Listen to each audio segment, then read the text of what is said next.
We're just live now. Hi everyone. Welcome to Hi everybody. Our first episode of year 494, Pendragon, Fall of Uther. We are going on a feast crawl tonight. Let's see where we go. So before we do that, why don't we do some introductions? First and foremost, if you're chiming in for the first time, this is Pendragon, the role-playing game, or King Arthur's Pendragon. It is, spoiler, about King Arthur, though in our setting, Arthur's a baby and missing by the demon Merlin, who totally took him and as, probably going to sacrifice him or something. Let's go down and meet our knights from Salisbury. We'll start with Thomas. Hello, my name is Thomas, and I will be playing Sir Edrich of Winterbourne, Stoke. Not having a great time, but when does he ever? Fortunately, his wife has come back, and just before that, his lands were raided, but it's okay, we'll get it all back. His people were starving during the winter, but he put in enough money that it should all be good. He lost so much over this year. Let's see if that continues. I can only do this twice more. That's fair. Hello, I am Mark, and today I will be playing Sir Florence of Idmiston and the Baron of Axe. I'll be honest, things have been up and down in terms of Florence. On one hand, he's, still a baron, still doing quite well. He's got his friend a prestigious position within the king's court. But on the other hand, his uncle was torn apart by wolves. Oh, So that's fun. not great. That was a fun day. Exactly. So let's see how more things can go wrong as we are slowly encroached by our enemies. Hi everybody. I'm Liam. I play Sir Perin of Durnford. I don't know about you guys. Perin's been having a good couple of years. He's doing fine actually, generally. Madoc is his best friend ever, other than Sir Jaren. So there's that. Awesome. And I'm Bob. I run the game. And before I forget, I'm gonna dive into one particular news update for Mark, because I think we did figure this out on screen. Your uncle died. He was ripped apart by wolves. His recent wife, Lady Obi, remember she came from that town out east that got completely sacrificed, save for her and a bit of her family. I just did a quick test to see what her stewardship skill is, and it's a 19. So if you want to utilize her, you can do so. Apparently there's a reason why your uncle was involved. You She's love part of the accounting as family well. now. And of course there probably would have been some sort of formal funeral for him, because he was very loyal to the family for a long time. He was. He was part of the family. When we gathered up what was left of him. Yeah, right? It was a closed casket ceremony for the Roman Christians. Okay, let's dive in where I think we talked about leaving off somewhere in particular, and I think that particular was to do with your squires, right? So let's see what happens. Oh no, the small child is here. I live in constant fear that she knows that I'm the one who killed her dad. All I'm right. sure that won't be I a think it's problem. obvious she does. It's obvious she does, but I don't want her to. Half I'm the sure realm that- knows. I Sure, shouldn't- that won't be a problem. I shouldn't have you Hey, guys on look, the it's feast the screen kid. anyways, because we're not there yet, technically. Hey We will everybody, be. it's the Duke Slayer. Woo! Duke Slayer! Yeah, hey, it's the famous Duke Slayer, everybody. Okay, who are we gonna start with? Let's see. You know what? I gotta do this to actually see who the NPCs are. So we had a couple of NPCs, and I think we made a ruling on the fly last time, and I don't think it made sense. I think we had a roll off whenever there were two numbers that were high, and to me that doesn't make sense if one of the numbers is particularly like higher than the other. So in other words, we had like Valorous for one, he was famously valorous and famously cowardly. Like for those, it's just the higher number is the one that's true. So we're gonna start with Edrich Squire Derwin of Silchester. Hell yes. So Derwin of Silchester, he is famously energetic, and we're gonna find out what happens. Give me a D100, Thomas, first and foremost. Let's see where this kind of is taking place. 19. 19. Okay. Interesting. All right, give me another D100.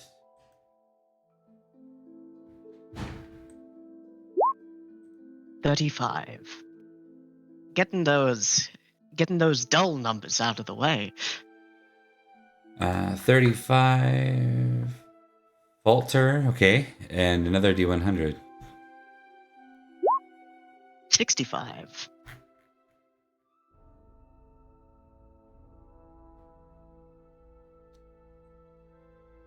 And then Keep in mind, one of his unique signature skills is singing, but he's less good at it than Florence's Squire. That's fair. That's fair. Okay, so I'm trying to make sense of it. Energetic, Falter, Dream, and a Waterfall. Okay. Falter Dream. What would be a Falter Dream? That one's an interesting one. Sounds like there's lots of potential for something good there, but I just can't quite. I take that less as an actual dream and more like a ideal. Yeah, like an ambition. Maybe. Well, he's energetic. He probably had a very ambitious working that didn't quite pan out, like faltered dream. Okay. But what would that be? Okay, well, this one's gonna be. I think this one's a little more straightforward then. I think even though it's energetic versus reckless, I think he you hear news that he was out given break to go visit family. I'm not sure where. We'll just say out in Logres somewhere.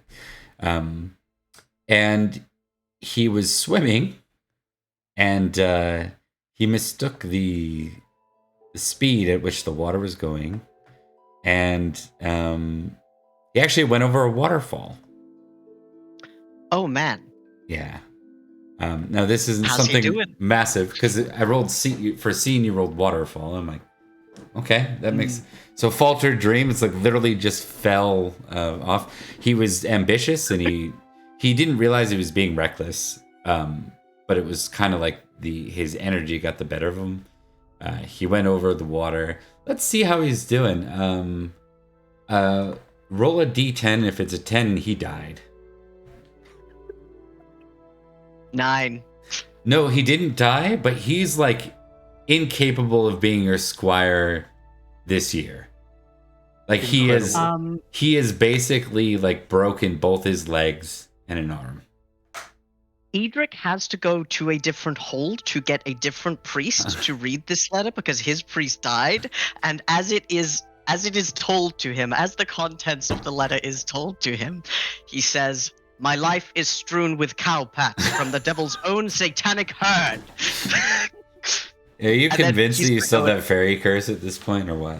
Like you're like, I Still know they convinced. said it's gone, but I know they said it's gone. I'm wearing this protective amulet, but nothing's happened, and it's still going wrong. Edrich will obviously Derwin is going to get an earful, but you fall off a waterfall, you're going to get injured. He's not going to hold that against Derwin. He has the year off. what are you going to instill in him? Is this then you being more sort of like more I would merciful like- than cruel? Is that kind of the idea? Or is it I would just like it to be more merciful, more understanding. In a world which constantly strangles you at any given turn, the one thing you can choose to take into your own hands is how you react to things. merciful So I'm not or gonna have you generous? whipped. Which approach would you like to Um, take? Or forgiving. I guess I'd it could be say- it could be like this inconveniences me, but I'd say that's probably more selfish than vengeful, right? Like inconveniencing. I would say generous, generous rather than merciful, because he wouldn't be. It's not that he's being cruel. If he were to say, "I'm going to hold this against you," it's more, "Look at how this reflects upon me," that kind of thing. I Mhm. would like to instill generosity, if I may. If not, swimming. No, that makes sense. Test generous for me. Yeah, it's funny. I'll teach him how to swim otherwise. Success on generous. All right, you can tick it. Hell yeah. I think what he takes away from that is like, oh, you don't like, usually you'd expect like he messed up. There's no ifs, ands, or buts about it. Like he went and swam somewhere while he was away from you, intending to come back to you, and got himself hurt. This isn't him protecting someone on the road or anything. This is just him being an idiot. He got himself into this. But Edrich has known idiots. Edrich has been an idiot sometimes. He is prepared to, especially because he learned his lesson. Gravity taught him that lesson quite painfully. He won't do it again. That's fair. But Edric's fully prepared for the 6 years of service that he's given him so far. To take the year off while he's injured. Yeah, what year did you guys get these guys? I know I have it, but they're probably damn near 490. Yeah, 490 sounds right. 490. Yeah, so hold on. 15 and 490. Yep. So they are 15, so 19 years, yeah. now. So Indeed. just it can be important for like when they're going to age out and stuff like that. You guys have had really good track records so far between your two. Like none of you have had someone that's completely ended up becoming an esquire. Like you've managed to turn them all to knights so far, which is the majority of squires don't become knights. Like so. Indeed. We are knight making machines. All right, let's move to the next one. We'll start with hold on, who did I list next? Next is Florence's squire Tremaine. Tremaine is valorous and hospitable and great at singing, apparently. He just kind of does everything, apparently. So He's pretty much a smaller Florence. He's So a about little the same song size boy. now. yeah. Yeah, he's a real Renaissance man. A little songbird. And he's from Bedegrine. Oh boy. I think so. Yeah, Bedegrine. Yep. Mhm. All right. Give me a D100, Mark, for location. All right.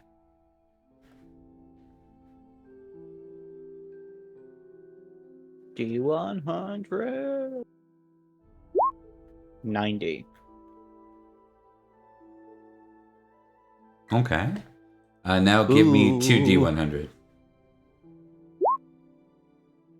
5 and 65.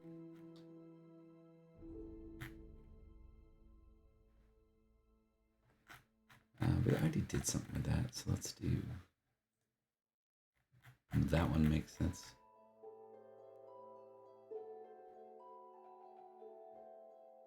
So Okay. And he is from where again? Where did I say he was from? Bedegrine? Better green. Yeah. Yeah. So, returning back to his family at the border of Cambria, him and the entourage he was traveling with ended up being attacked by hillmen. Um, you got protect, battle. So these were Cambrian hillmen that attacked him. I think in his case, just another D10 like we did with the other guy. All right. Okay. He's wounded. This is not a pure accident, though. And I think for the name of the game today, I want him involved. But he's basically laid out for the winter. And then he's supposed to meet you not in London, but after London, like sometime in the early to mid spring. He's supposed to join you. Right. What would be Florence's response to this? So Florence probably gave him approval to like return home to see his family. This one sounds even less like something they did wrong. Like it sounds like it was just Happenstance. poor circumstances. Yeah. Yeah. What would be Florence's That's a good takeaway for question. this? You know what? I'm gonna park it because this is gonna probably come up in session. Actually, Okay. we'll park. I that think one. I know what he'll do, but we'll see how it goes. I think it'll be more interesting to do it when you get back with your squire, kind of thing. So Yeah. And then we'll go to Perin. See if we can stop having accidents here. No, it's fine. It's fine. Perrin's got the luck of the trio, right? He's got a lucky sword arm. Okay. D100 for location. All right. Squire trips and fucking fall. As a 98, sire. This is Okay. either my fault or something's doing this to me. Doing And then- this to us. 2 D100.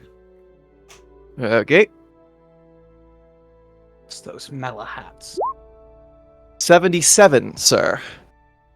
For 2 D100? 10 Oh, 67. sorry. Yes, correct. Oh, 10. A 10 and a 67. I just rolled them at the same time. No, it's all good. 10 and a 67. Ooh, it's probably going to be more fun. Uh-oh. Let's do it the Bobby, other you're way. making me nervous. You're making me nervous, sire. Ooh. I have a new Durnford. I can play as Durnford. What?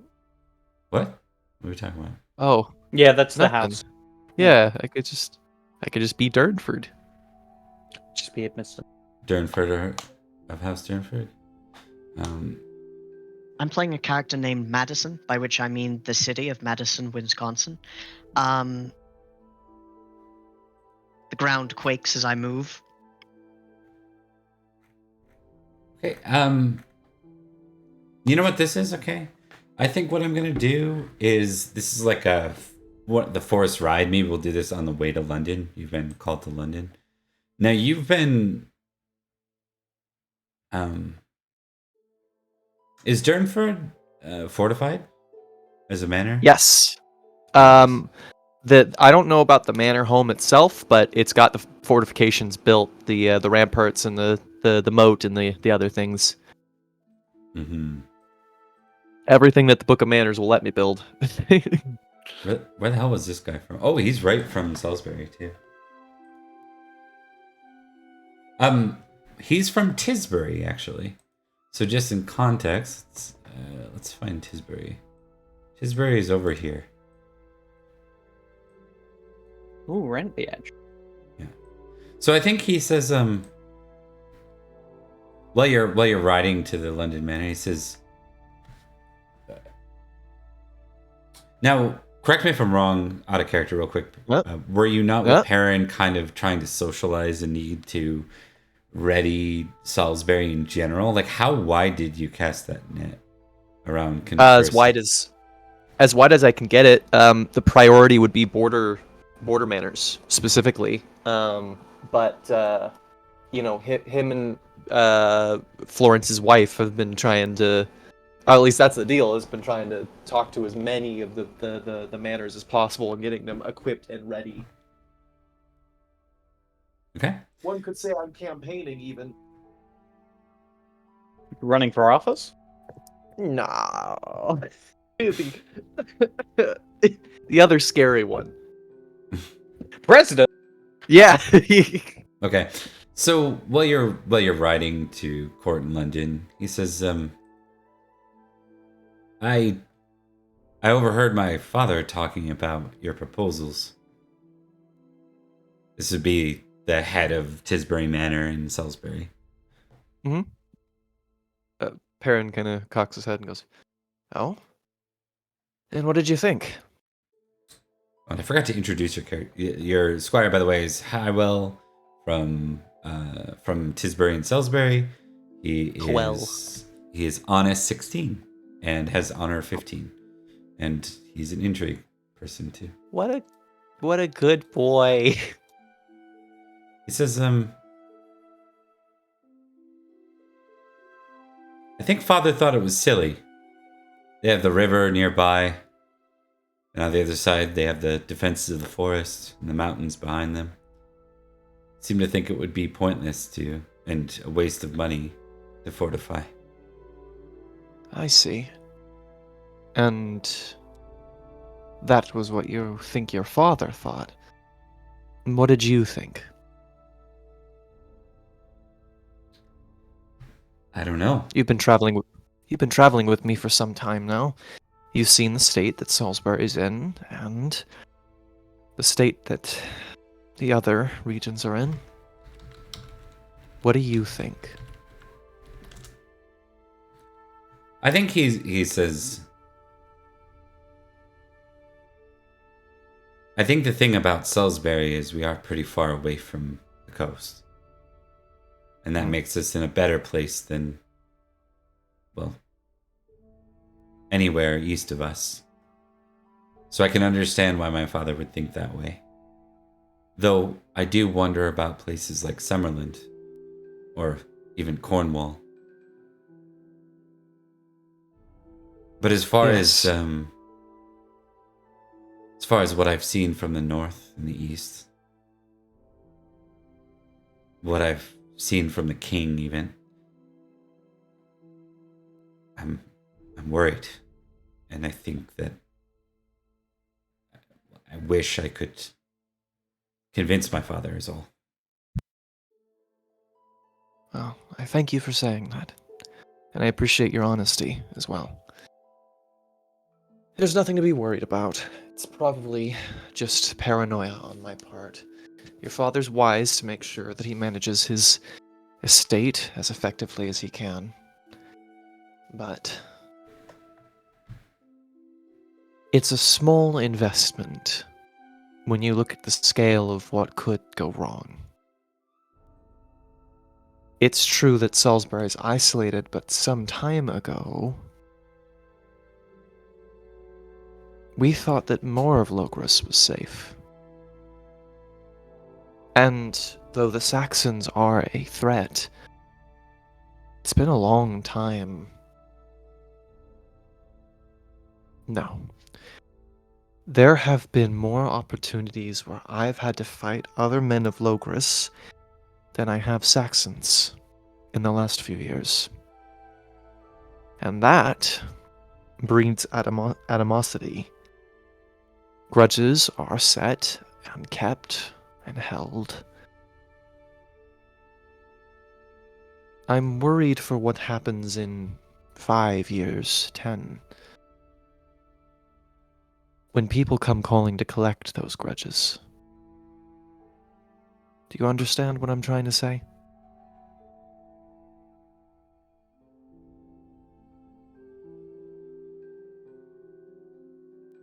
You're muted.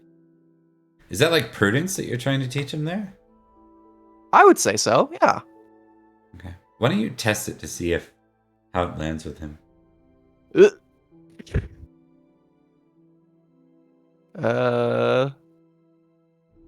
great. Okay.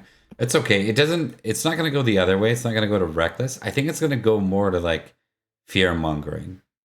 So I think he's gonna maybe have a directed trait around suspicious other people. Yeah. Other Power Logres real neighbors. politic. Logres neighbors. Could be suspicious Silchester. He's on the other side though. Oh, never mind. He's on the Cornwall So side. He mentioned Summerlin Cornwall. specifically. Suspicious Cornwall. Whoops. Yeah, he's over by Vagon over here. Parenting's fun. You just gotta go like, whoops, permanent damage there. Move on. All right. Right? Yeah. Could be suspicious outsiders. Yeah. Outsiders good. I like outsiders. I've heard you Perin will, become a racist. I've heard. I hear you're a racist now, Howl. All right. No, that's it's interesting. I think Perin will also say one more thing. He'll go, someday, Howl, you'll be in a place of more clarity. As you get taller and stronger and smarter and older, you'll see more of the lands around you, more of the people around you. Trust your instincts. You'll have a larger voice then. Just make sure you do what feels right to you. Above all. Above all. Above all. Preparing our next serial killer. Just kidding. The only way he'll be able to protect himself is by building a floating castle. No, I don't think it's that far out of line. A moving castle, if you will. Like Howl's, for example. Howl's moving castle, if you will. Yeah, it's good. It's good. All right. Well, that's the end of our checking in on our squires. It's good to finally meet them. 5 years in, 4 years in, or whatever. I did. You know what? I did miss these. I did miss the little squire check-ins. I think they added a lot. Yeah, me too. It's been merely by like accident that we've kind of dropped them, or like timing where we're trying to do it at the end of an episode, not the beginning. So falls off. Yeah. Also, it's gonna be great in like 20 in-game years where suspicious outsider is gonna bite us in the ass for Howl. Right. Okay, let's go to our first feast of the night. So, if the name for the stream was confusing, it won't be anymore. We're going on a bender, a feast bender. It's going to be a weird one. It's going to be all sorts of things, lots of social engagements, and we'll see what you find. But maybe, you know what? First, I should probably talk a little bit about the state of Logres for those who are just chiming in. Oh no. Oh dear. I'll give you a spoiler alert. It sucks. Everything sucks all the time. I think it does suck. As Lindenpool above, is so below. fucking god. Okay. So we've had a couple of really good friends up north named Octa and Iosa. And recently we found that Octa was actually diplomatically involved with the Kingdom of Melahut, which was a former ally of Logres and a former opponent of the Saxon kings, Octa and Iosa. Over the winter, Lindenpool and Lonazep counties fell, basically at the end of winter, early spring. Before Easter, before all those swords that were pledged to Madoc could come about, the two counties were basically, they blitzed their way into Lindenpool. Rumor has it that Lindenpool itself, like the actual castle, has fallen. And there is no sign of Duke Cornelius. Anyone who lives up there is considered missing or dead, basically. That includes a former squire of somebody, Edrich. No! Oh, damn it. Yeah. He's a good boy. Yep. He's alive. He's alive and he's found love with a gigantic Saxon lady. I just know it. There are a lot of figures. Like, people think that the Cornelius is dead because he probably would have showed his head by now if he wasn't. But there are some people that like the Brun family. Everyone's like, nah, they're probably okay. Like they have their own barony, and they're all like really good. Real badasses. Yeah. Yeah, they're all really famous. Like all of them are like between 16 and 8,000 glory or something like that. So they're up there in the era of Uther. That is the current impact. I just kind of want to go over that. So that was really a bit of a blow to Logres, because Logres was just about to unite on this particular march. Now things have to be reconsidered.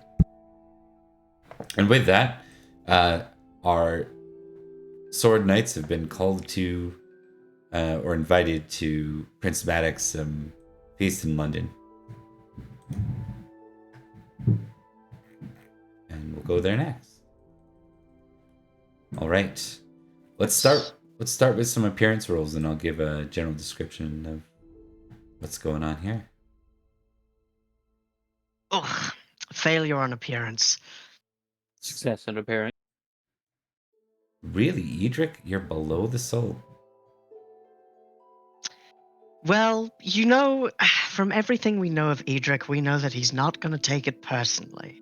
Right? Know that he's not going to take it personally. We just need your appearance roll here. Yep. I have lost my character sheet somehow. I put it in a pop-out, and now it's going... Ah, yes. Those are the worst. There it is. I had it minimized. So me, Mr. Boy, who's been complaining about sitting above the salt all the time, used his glory XP boost to get higher appearance. So let's see what happens today. Oh my god. Oh my, God. literally every fucking time. You would have failed. You would have failed had you not increased You would it. have failed by one. It's yeah. I would rather crit than fail, and also this is so fucking funny to me. It is. I legitimately, I bet, I legitimately think it's been the last 5 feasts in a row I've critted. Oh yeah, pretty much Straight up. every time. Insane. Speaking of, it is a new chapter of the Glory Tracker, everyone. Hey. Because it is a different year, and you get to pop the Glory Cherry with 17. Woo-woo. I am gonna get so crunked. We are doing a crawl, man. Perin's gonna have fun at these feasts. You're doing a crawl. I'm doing a stagger towards Malahut. Let's talk about some of our guests, because some of them we haven't seen in a while, some are new to the scene. But I think before we do that, we'll take a look at like what happened with Perin there. I think it'd be interesting if it's like this is the first feast without the king that you guys have really been a part of, I think. So it's like, well, what is this extra seat here for? And then Madoc was about to like scan and say, I'm not sure really, why don't we remove it, right? And then he catches Perin. He says, Perin, there you are. I'll honor my father's your place at my father's table. Come, have a seat at the high table. Oh, yes, thank you, my prince. I would love that. And he kind of gets up, and there's it's like a little bit of like he like stands up and he realizes that he's gonna be leaving the main floor area, and then he like thinks about it for a second. And he goes, "No, I want this, yes." And he goes up the stairs to go and sit with the high table. Okay. So we'll elaborate on a few points. Madoc does have a squire. I need to poke Gary at some point because he's supposed to be playing Madoc's squire and is Duke Ulfius' youngest son. So we should see him at some point at that. I think it was supposed to be again this week, but I did not follow up because I was away in Vancouver. Sir Kane is in fact the royal jester again today. But there are quite a few pieces that are different.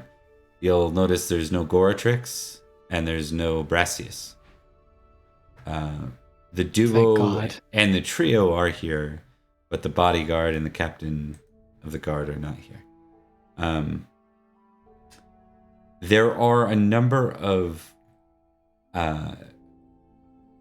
Uther's household knights in kind of the old guard, a lot of the gray hairs that are here. Just to show a couple that haven't really played in this setting. We have Sir Happy, aka Sir Felix. very famous for his his drinking, but also for his intrigue. He's actually really good in the court setting. What a guy. Yeah. I drink and I know things. Yeah. What he does. Sir Happy. Yeah. Hey, Sir Geraint. That's what I call my. Oh, never mind. Sorry, let's move on. Do. Sir Geraint was formerly just Baron Geraint, but he's recently in 491, after the battles out in Cornwall, he took over for the former seneschal, and now he's the royal seneschal as well. There's Sir Brichan, who is the deputy marshal of Logres.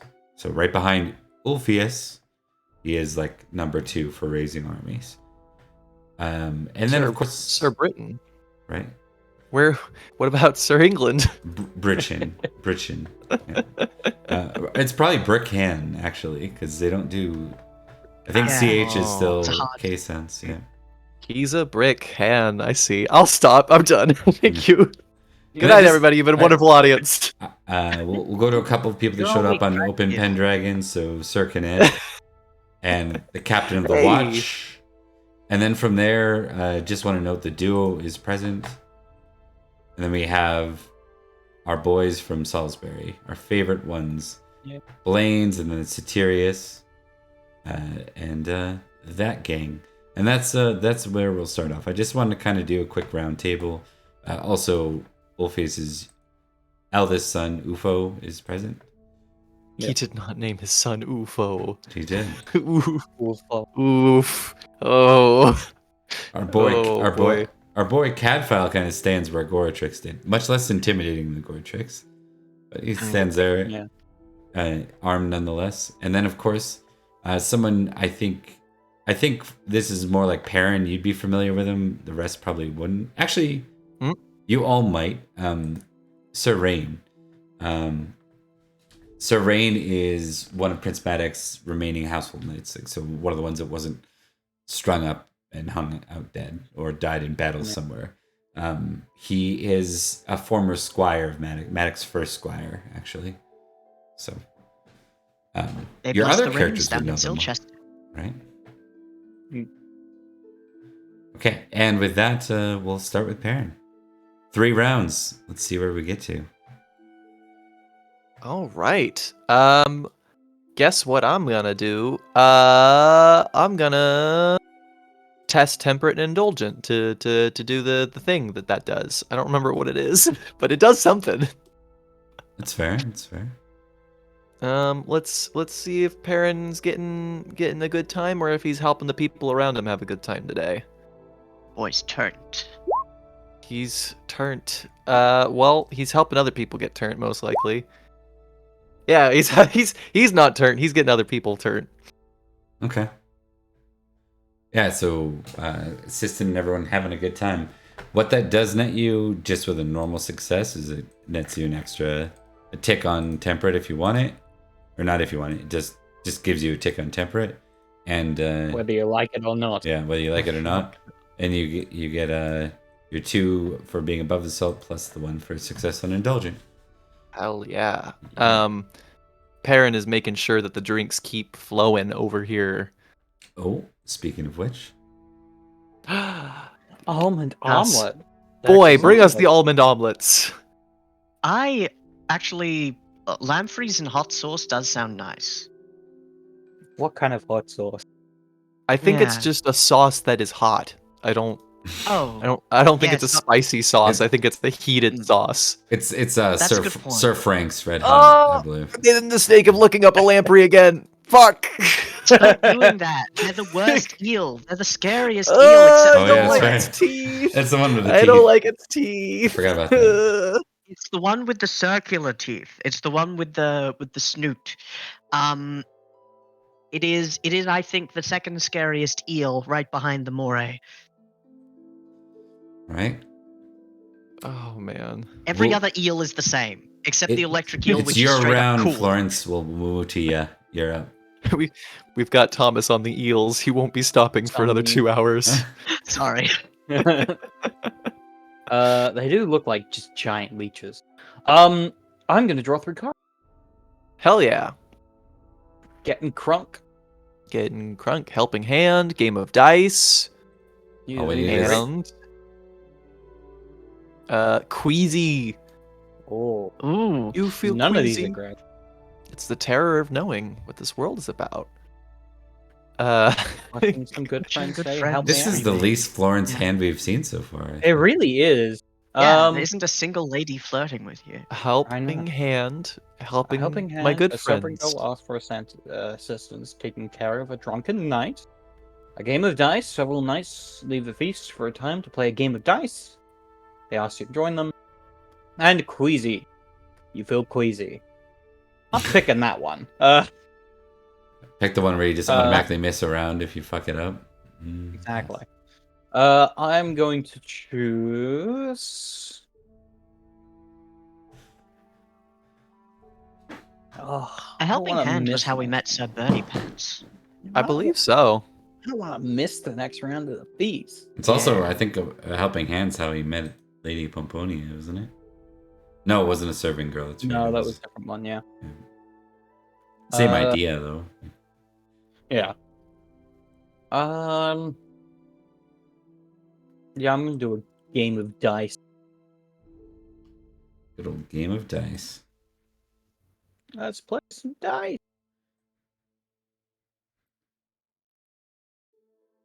All right, so I got to make a gaming roll. Denari for a baron. That's great. Exactly. Yeah, I'll play with Dinar. It's essentially the same as like playing with almond shells. Oh yeah. Almond shells. Pistachio shells. What's gaming? What Okay. is gaming? Yeah, says Florence. I'll play dice. How do I play?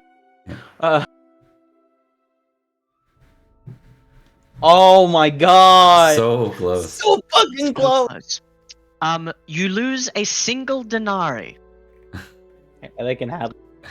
Man. Yeah. I picture like Florence with the tears is wiping his tears of Yeah, the lead row. some money. Yeah.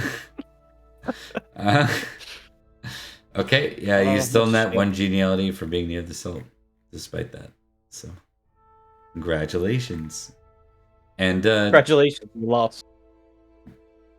you probably played with Sir Caradoc. I could see that happening.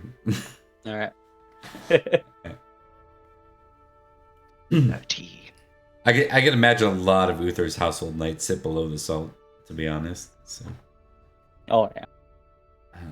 okay, we'll go to Edrich next. It's your turn.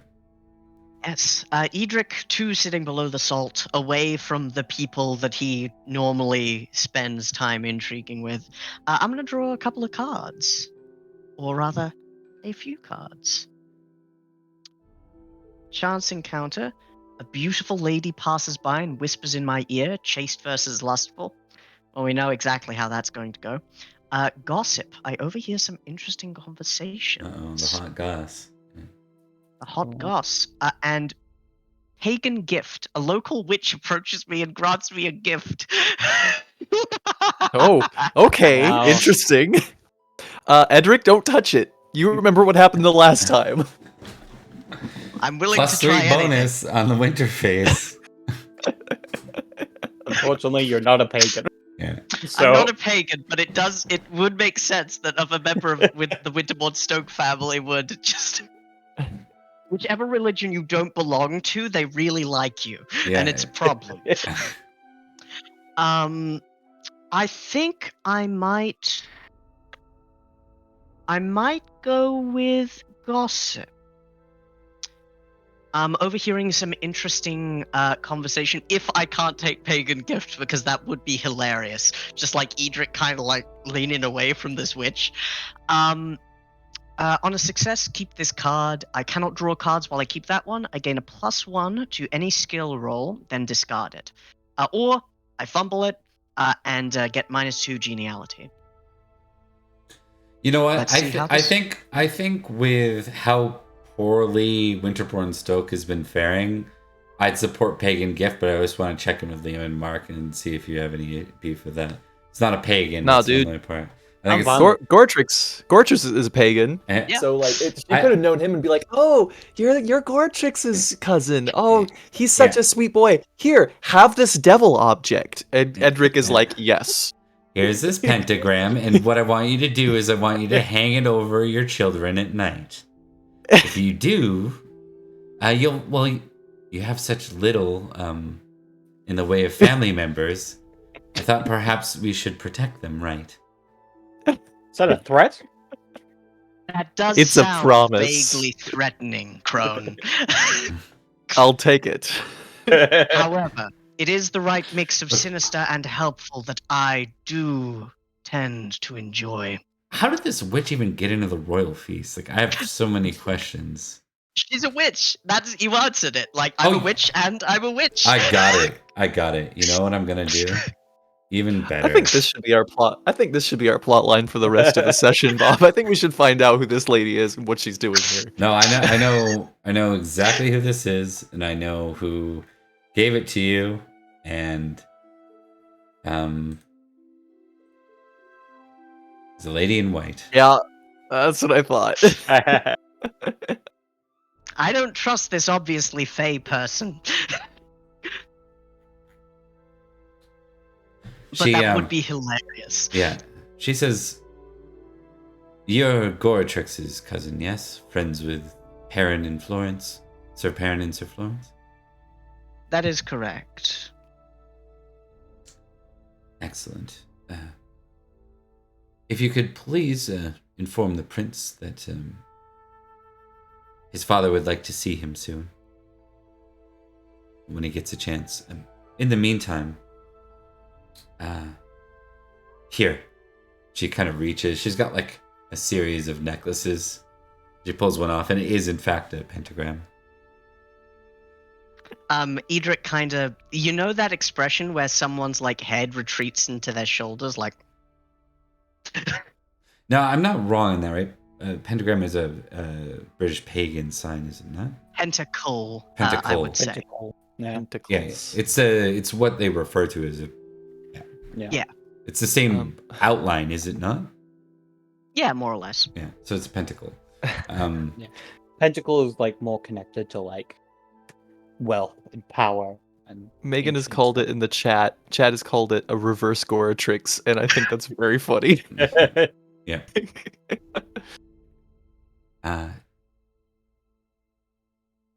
You might benefit from this. I know your line is rather small. Many knights lost their firstborns recently.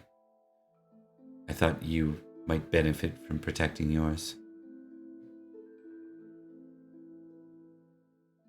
Thank you, my lady. This does mean a great deal, should this protect them. I know you are something beyond this world.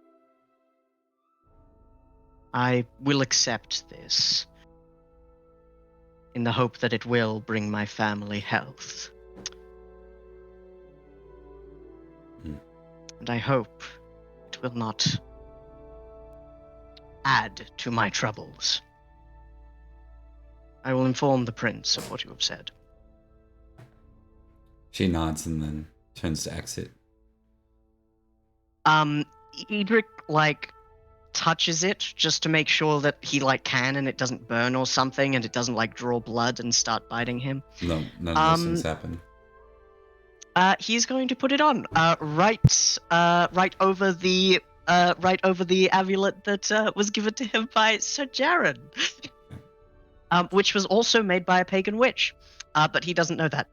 She did to leave that instruction. I know I was joking about that, but she left the instruction to Yes. basically hang it over your children. Basically, leave it in their room. It wasn't said because Edrich is slightly afraid of Nineveh. But if something still bad happens to the children, she's gonna get stabbed. That's fair. Okay. But yes, absolutely. Thank you kindly. Is there a roll to that one though? No, right? No. You just get it. Yeah. No just get roll it. for it. You get it. You get no geniality. First time in a long No time, I think we've had a geniality. 0 geniality round. Oh yeah. Like, Indeed. actually, we had a Well- negative recently, didn't we? As during one of Yeah, the- from Perin. Yo. All right, we are already at round 2. I will say, because we've got time before we move on, I'm just going to add an interesting fact for everyone.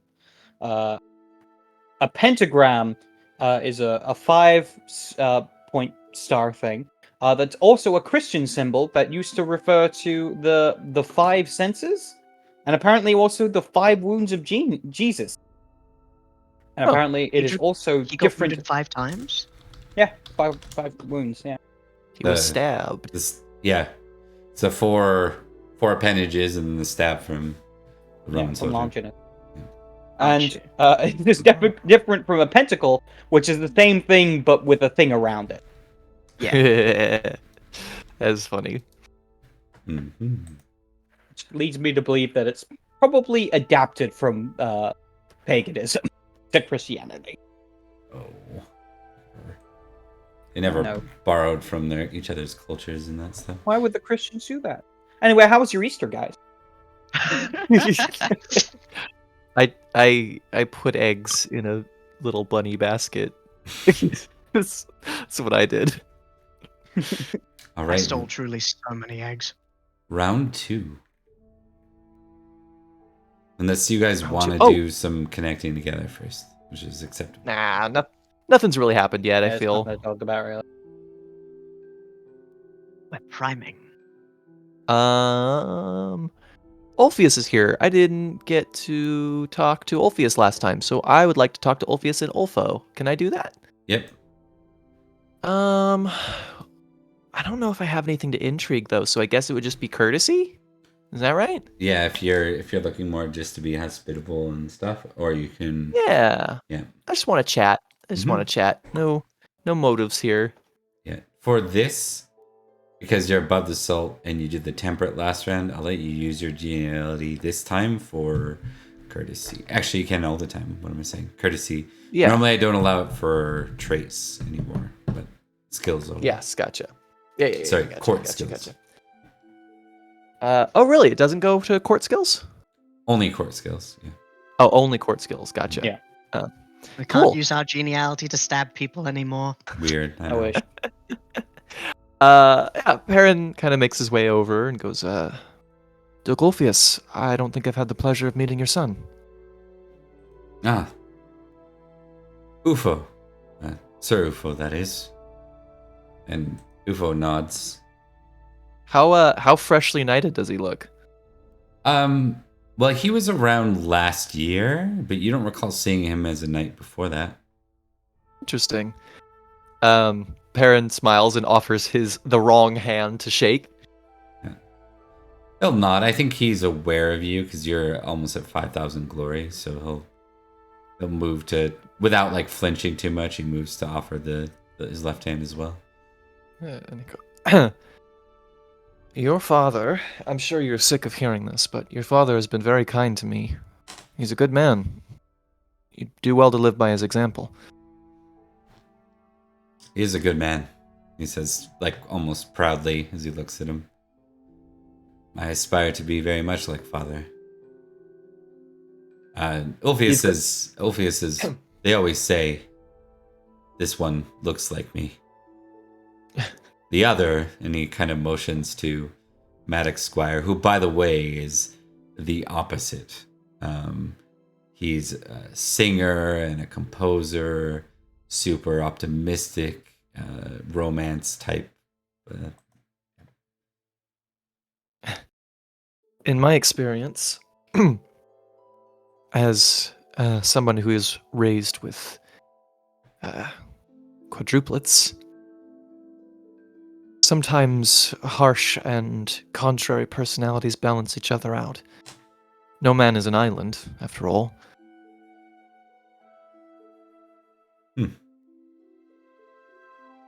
This is true. Even so, I worry about any son of mine that would end up less than a knight in the end. This era we face with the Saxons leaves little time for romance and poetry. Perhaps. I've been doing a lot of thinking on fate lately, on what the Lord has in store for us, the path that we walk. And I've always, even when I was a young knight, appreciated the value of those who give us reason to fight, keep the morale up, keep spirits high. It's true that a knight is the most valuable thing in Logres, our strongest resource. But I would hesitate to write off people like Cain as purely an entertainer, if that makes sense. It makes sense enough. I would agree. Those who are capable of navigating the court and emotions to the duo, or simply expressing their wit, can go a long way here in Logres. But I will say this. There is no Logres left, and they have no court to hide in. Balancing act, right? He nods. We are better for it. Those, and he kind of motions. He goes to motion to Sir Felix, but he changes his mind and doesn't, and then he motions back to the duo again.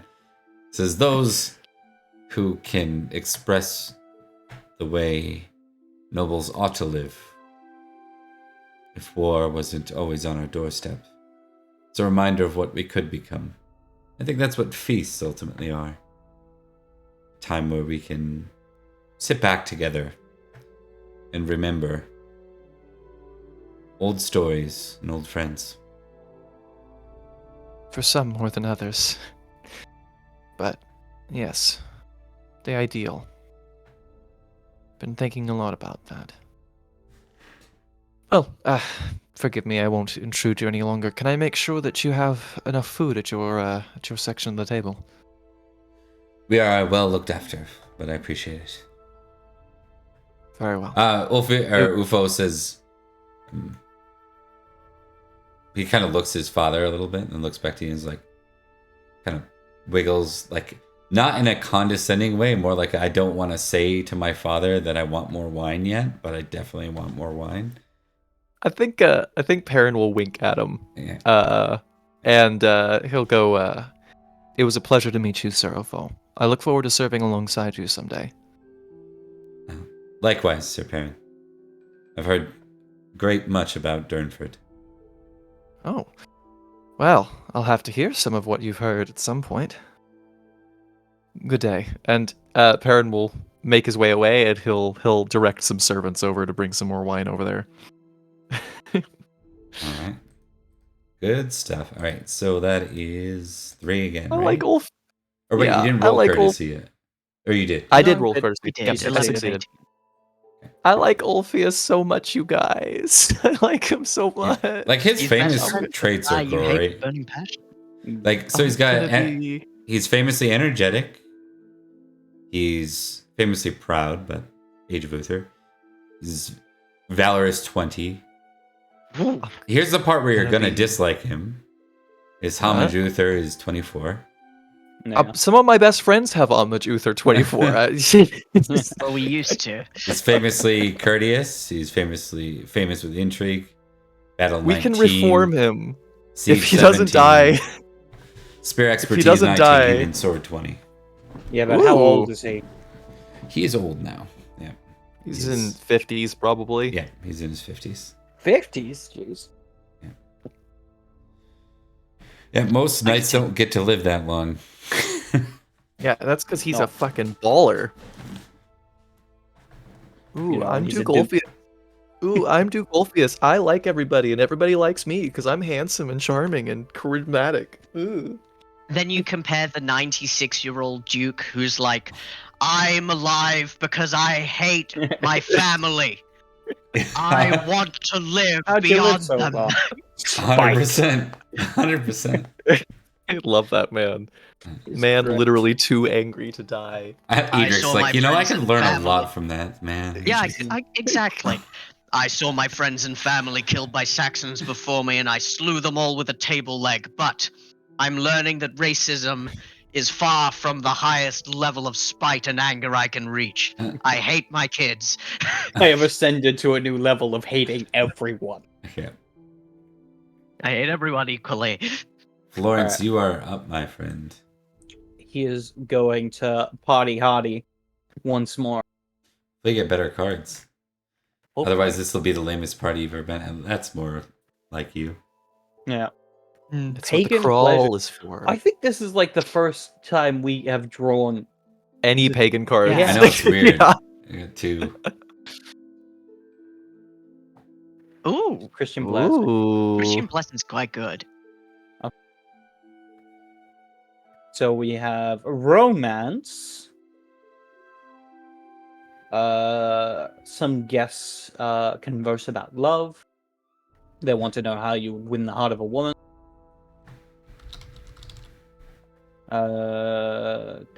Keep this card. Blah blah blah. Pagan pleasures. A bard sings of the pleasures of feasting. Hell yeah. Look, I don't know about the I I love don't know the. about I love Sorry. this as worldly wins. I do what I want. 100%. I What does don't that have even to mean? eat food if I don't want to. what does that even mean? Like, if it's spiritual, your mouth waters. Worldly, I do what I want. What does that mean? No one Don't will know. make me eat if I don't want to. Boy, I'm gonna sing a little ditty about how good burgers are. Yeah, Fuck fuck you. Is this the equivalent All of the turning on the cooking channel when you're starving? is Is that what it is? Yeah. Oh Oh, man, alright. that happened I'm to me recently. going to do romance. Ooh, Romance? That makes sense. What is? I know romance isn't Florence's specialty. No, it's definitely not. Would you like to activate a passion? Ooh, that's a good question. Hospitality. Hospitality. No, I want to save that. You know what? This is a matter of honor. Florence is the one who won the heart of a baroness, Right? and he needs to prove himself worthy of that skill. He's not Yeah. just a sexy man; he's a sexy heart too. I think this is it. He's a They ask you how you won the heart of the Baroness, like not in an inquisitive like way, but it's more like tell us about it. And then they're like, I think a failure is like it represents like just an underselling of it. Yeah. It's like, well, it was very pragmatic. We signed some papers, and like it's, From- Hell yeah. Yes, it was almost correct. All right, +5. Mark. Plus Before you one. do that, Yep. actually, no, you don't get to add your geniality to. Isn't romance Passion. courtly? Oh, No, the yes. passion. Oh, Is it what well, about even a crit? then, no, even then it would be a 16 versus Yeah. 14. Oh yeah, that's right. All right. Romance. Yes, romance is in fact courtly. Yes, very much so. So you get a plus So one. +6. Let's Plus go. 6? Oh, yeah, +6. Sorry, no. What does this look like then? Do you underplay it? Is this like Florence I being think- like, I'm still available? Like, is that dude? Oh. Oh, buddy. I feel like it's either that or he oversells it to the point where it just seems ridiculous. Okay. Like I think it's like it kind of sells him off as, in either way, as not a great husband. Oh, Hmm. man. He's just kind of like he's clearly like constantly focused on other things. It might be like seem like he doesn't give his wife a lot of attention. He focuses on other people. Right. So it comes off maybe a little disingenuous, or at least like Yeah. focusing on the wrong things, or at least the non-romantic things. I think it focuses on just like flirting as opposed to romance. Right. It's the whole you gotta You gotta go to her. You gotta talk to her. You gotta spend a lot of time with her. It's like fuck. You know those people that are like suave teachers. They Yeah, teach yeah. you how to Oh, be yeah. suave and get girls. Pick Yeah, up He comes off artist like that. version. Yeah, Pickup he comes artist. off like a pickup artist. Oh my god, that's delightful. No, Florence boys, you is don't. just like an Arthurian pickup artist. Girls You don't don't- want boys; they want men. You don't understand. I'm not teaching you how to fall in love. I'm teaching you how to pick up chicks. Like this is not. You're misunderstanding what the concept of this class is. So You gotta buy her a drink. here's what you do with illegitimate children. Always have a fall guy. You always have Yeah. a fall guy ready to pick up your shame for you. Someone you pay I well. I learned this from my cousin, Yeah. or no, my illegitimate brother. What you want to do is don't be like this guy. This guy waited 11 years to get married, and he married a Saxon. Exactly. Don't wait. Just go. Do it. Don't wait, procreate. Yeah. Whatever it All right, does, it's like by the time you look back, it's like there are a bunch of knights that listen in, and then by the time you look back, like all the ladies that had asked you the question had wandered off already. like, oh, okay. You turned it Alright, into a bro perfect. moment on accident. There you go. Yeah, that worked. It is back to Edrich for round 2. Women don't know what they want. He's right. They don't. Edrich is They're like, going bye, to everybody. Sorry. Edrich is going to approach Prince Madoc, partially to inform him about his father, and also partially to ask about Malahut. Okay. Doable. You are below the salt, so this will be. Yes, This will definitely be an intrigue to get there. I think more so. indeed. Will I take a negative for being below the salt?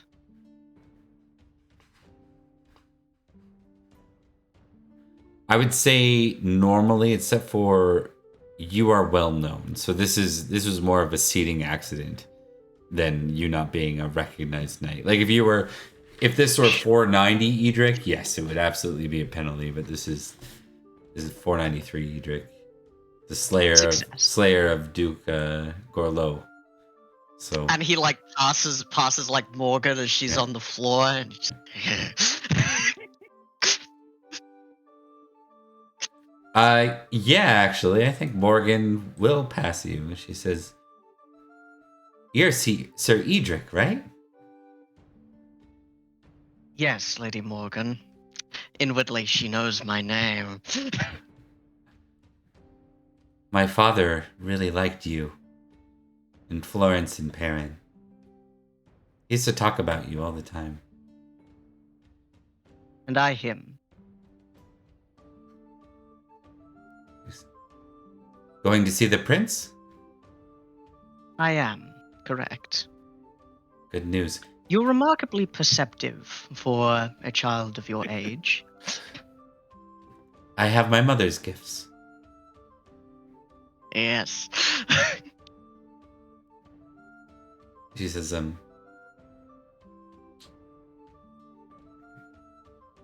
you should see him, you know. The king. I'm told my companions did, but I was away then. Perhaps I will get my chance soon. She nods. Well, have fun. I will try my best. And with as stoic a face he can do, and as quick as he can walk, without without being unsettled by this obviously magical child, he is going to give her a nod, bowing to her because she is a princess, basically. And then he's gonna fucking swoop away. Bravely ran away. Alright, Bravely Get the ran fuck out of away. there. yeah. I liked him too. I had to do what I had to do, and I'm not going to talk to you about it. She didn't ask. I know. Who knows if she knows? He but, knows. Okay, let's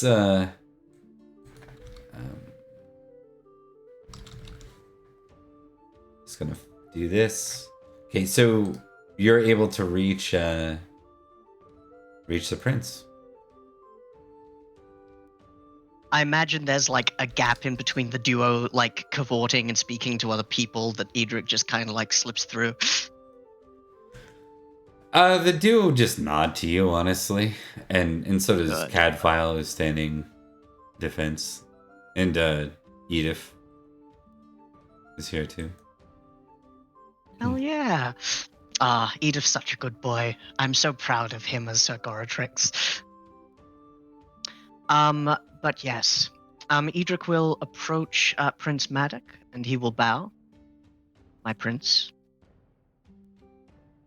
Oh, Sir Edrich. I thought you weren't here. I didn't see you near Sir Florence. Yes, I seem to have been seated below the salt. But that is not what I came here to discuss. Well, I am sure it was surely that must an have been error. a mistake. Yes. Take proud. Oh, I'm certain.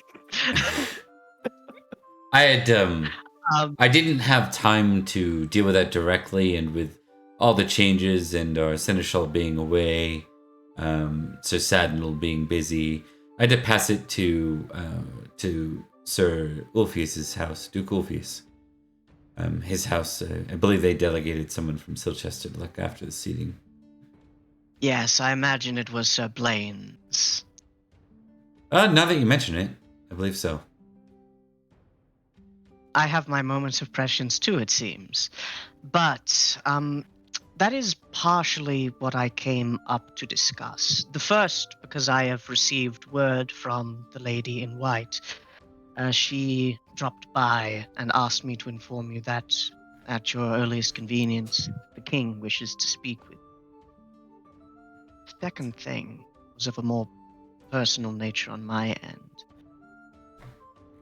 This may not be the time nor the place to mention it, but it is something which has been on my mind. What is the plan regarding Malahot?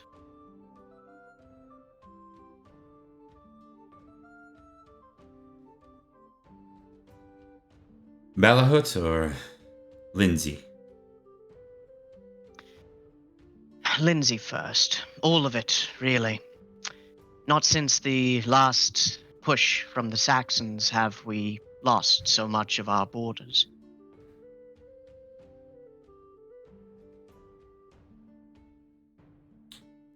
I'm advised in many ways right now. In truth, I'm told the worst thing that could happen to the Saxons is for them to push in further. They'd be surrounded on 3 sides. It would be strategically beneficial, but then we would lose one more county and more faith of the people. They may not push. They may simply continue to raid, and it's a war of attrition that we can win. But we face enemies from everywhere, truly, everywhere on the Isle. Yes. I believe they will make their way towards London eventually. If they did so, Logres would fall. Right now, we have heard very little from our west. Many of the lords, the minor lords in Cornwall, have not responded as they promised previously. And the lords of the west continue to complain about mountain raids. Our Cambrian swords, we've heard from King Leodegrance, and King Nanteleod. They've remained committed, but we've seen no action yet. And there is some time still until Easter. Yes, indeed.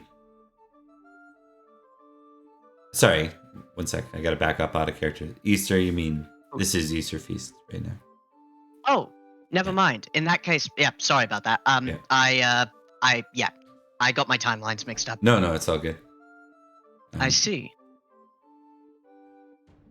If there has been no movement from them, it may be necessary to...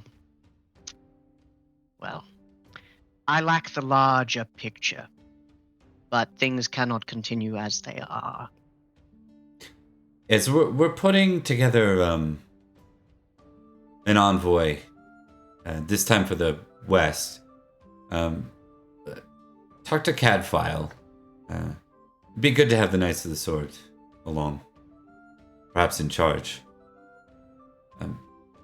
My father has many brave and competent men.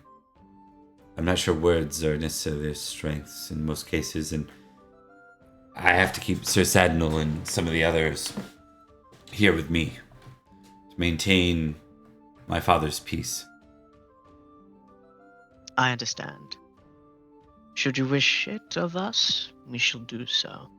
I'll speak to Cadfile, and indeed, my fellow Knights of the Blade. We'll see what can be done. Okay. All right. And with that, he gets like, someone taps him on the shoulder. It's like, my prince. There is one other figure I wanted to call out who's here. And I thought I put them on, but I did not. It's someone that I've always referred to in the background, but I've not really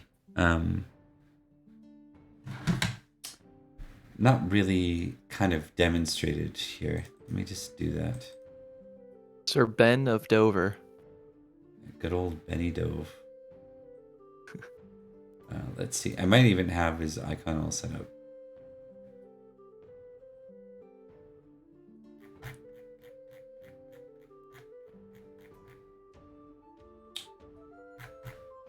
Do I? I do not. I failed you all. Indeed I do. A shame. It's okay. I do have his icon. I just don't have it all linked up. The pretty way of doing things. You see a particular person who is not an unfamiliar face to you, and we see him all the time, but we gloss over him. This figure right here. He stands behind Jesus. Madoc.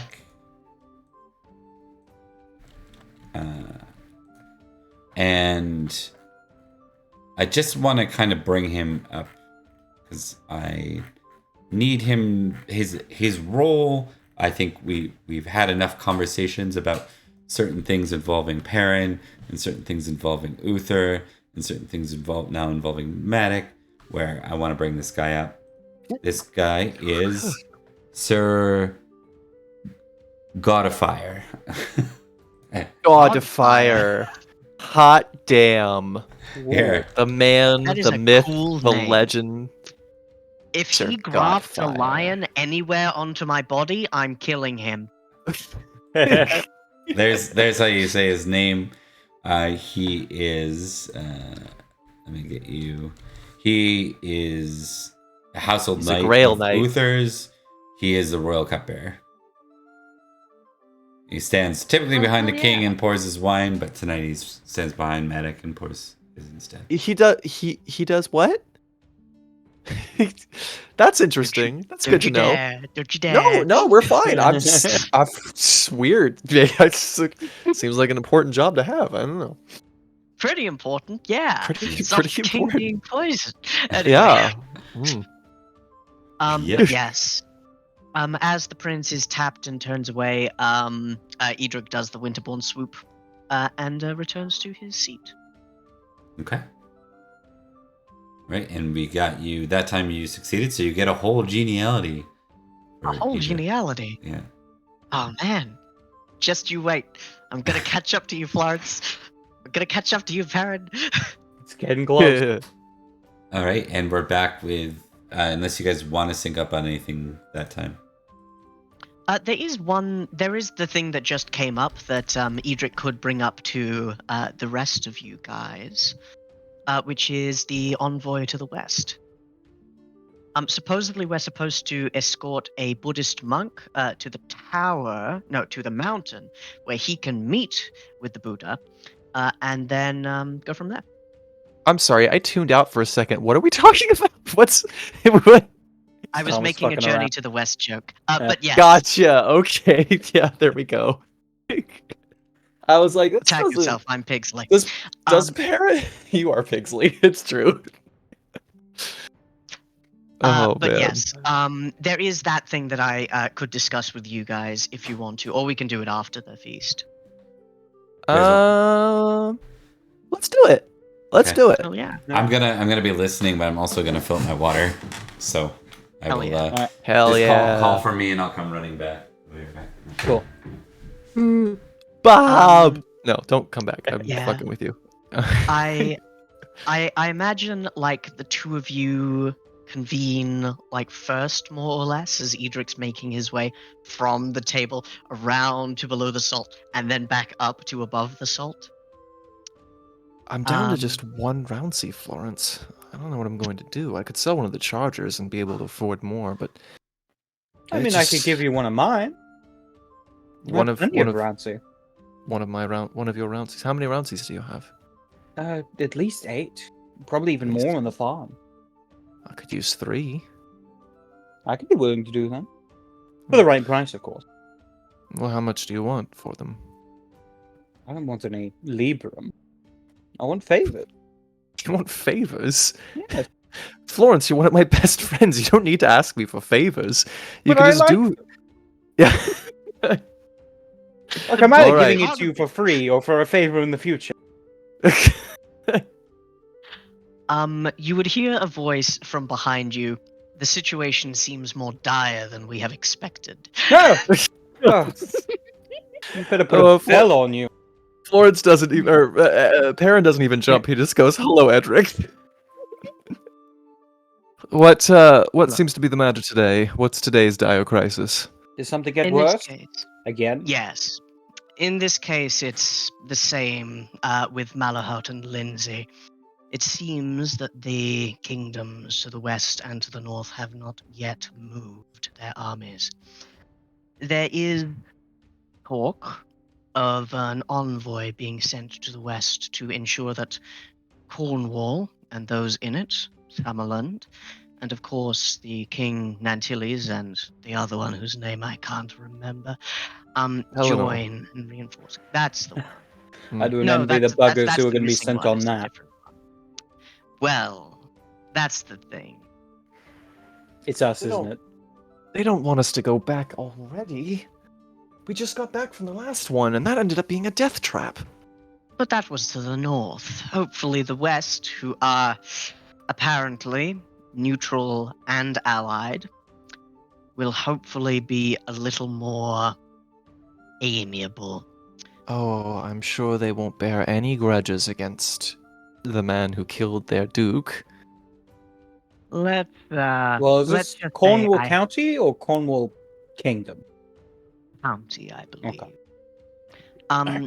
Let us just say I'm not holding my breath Cornwall-wise.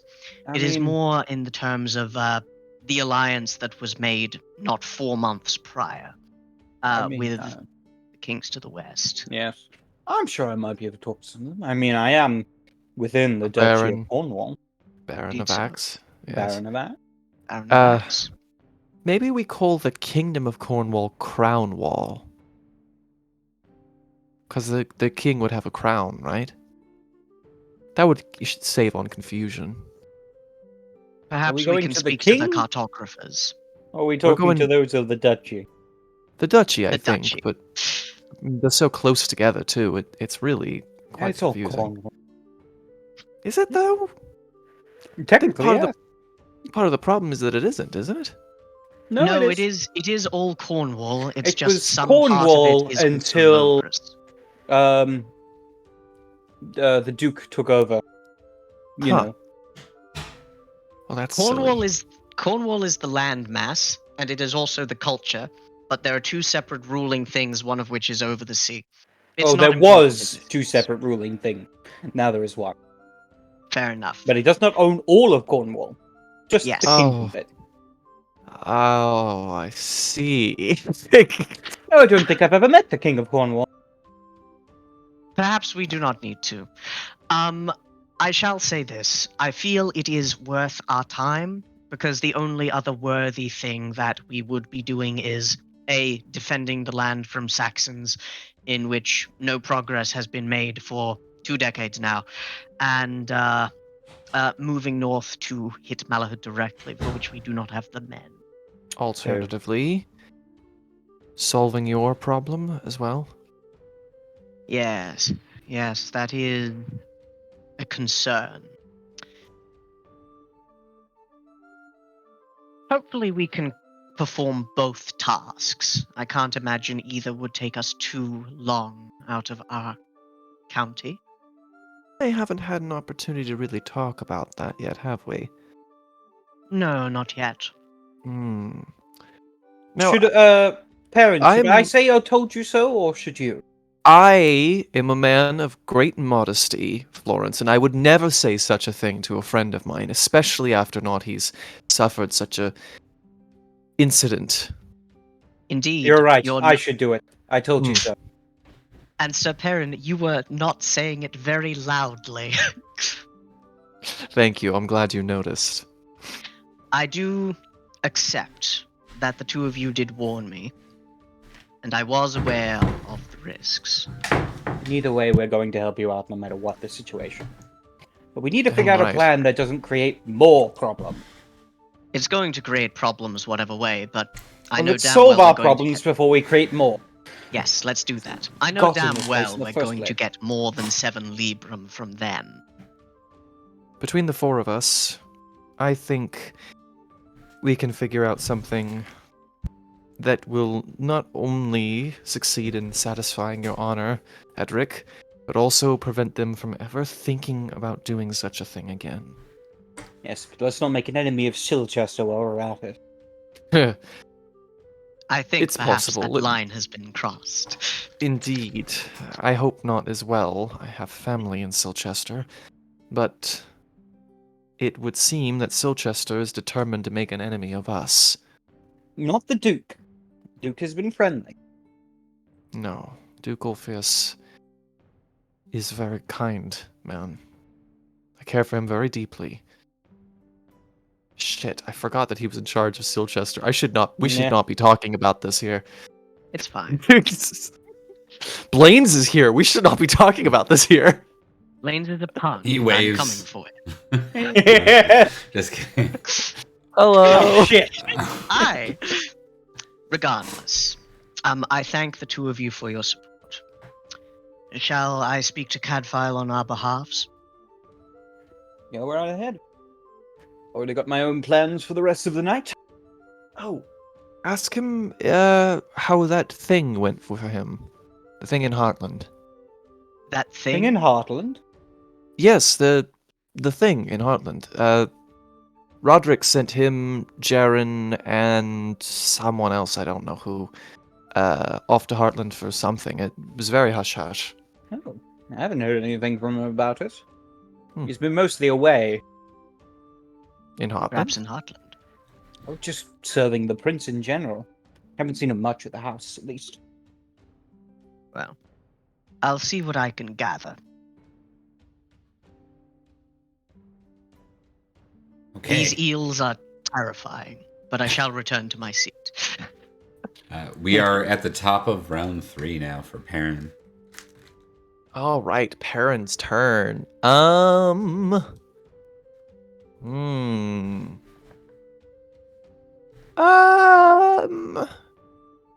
I would like to do a jest off with Kane again. Ooh, buddy. Wait, no, I forgot about the cupbearer. I need to talk to the cupbearer. Oh, Okay. buddy. Gesture Okay. Let's- antics, assassination. Let's do an intrigue. Let's see what's going on with this guy. So I'm In fairness, that was specifically a constant dilemma for my old character. Bob, the thing Mhm. that I am going to be looking for is specifically anything that may help if Uther recovers. Just anything. Any information I could get from this guy that may be useful towards that. What do you mean by that? Can you elaborate a little bit? I'm not sure I followed what you meant by that. Yeah, if Uther recovers and ends up not dying of illness, Gotcha. I want to familiarize myself with the cupbearer and see if there's anything useful I can find out from him or about him that may Gotcha. aid with making Uther sick again, if you catch my drift. Sure. Yeah. Yeah. Sure, makes All right. sense. Cool. Plus 6. Can I roll a passion on this? Yes. I think I know which one is most appropriate. Let's see if it fucks me over. Nah, I'm good. Okay. All right. That is a plus 5 to my roll here.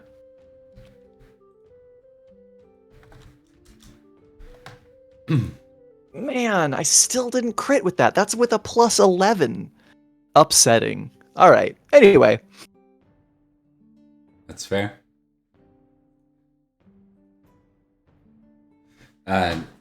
You see God, him. fire.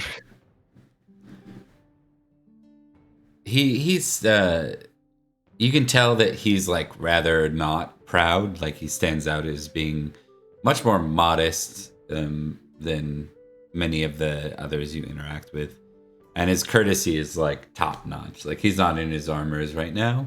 He is in fact a knight, just like the rest of you. He is old now. Being born around your grandfather's time. Oh, yeah, he's an old dog. Perin will kind of lean back and go, Sir Godfrey, right? You know, we've been in quite close proximity for a few years now, and I don't think we've ever actually had a conversation. Ah, Sir Perin, yes. I recognize you from the high table. No, I tend not to speak to the guests. I keep my attention to the king where possible. Probably wise. Though, I imagine it must get somewhat dull after a while, right? Mm-hmm.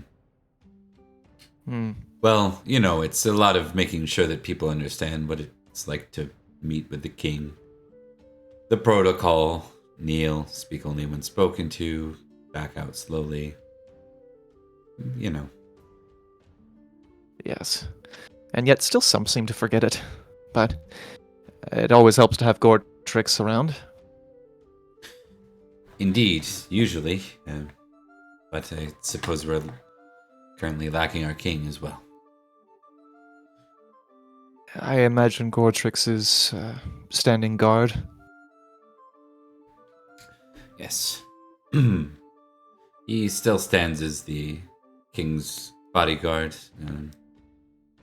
To be honest, the position of the one and the position of the household, the captain of the household guard, it blends together sometimes. But overall, both are charged in different ways with the protection of the king. Suppose in that sense, so am I. And yet you're here with Madoc. Well, the king is not feasting currently, so there's little need for him to have his cupbearer at his side. I see. Oh. It's, How did you come into this position? I mean, you... Forgive me for saying so, but you do seem a bit older than Uther himself. Uther is... His family has been important to me. I was to squire for his elder brother, but Aurelius. no. Constance. Oh. I see. My, you've seen a lot, then. I have, indeed.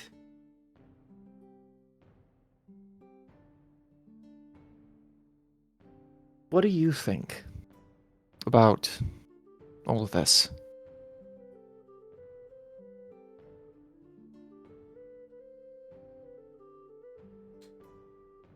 I think the Saxons need to leave these shores.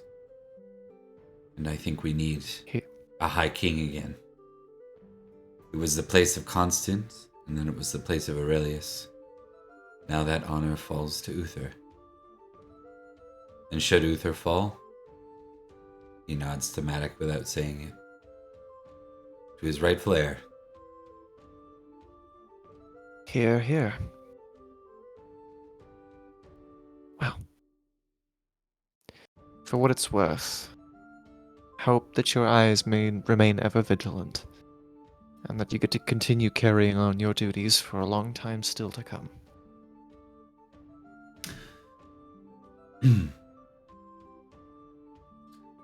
You honor me with your words, Sir Perin. I simply do my job. I promise you, Sir Godfire, I do no such thing.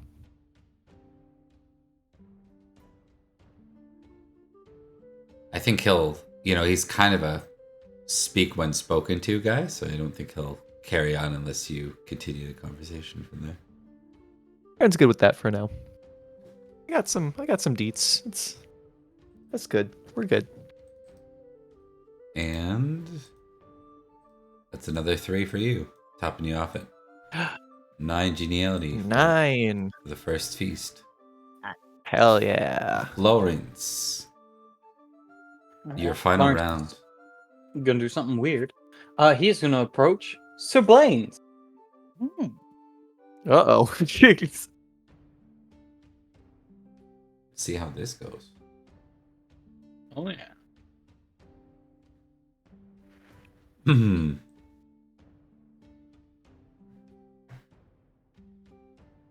All right. As you approach, Sir Gwegon steps in front of you. Sir Gregor.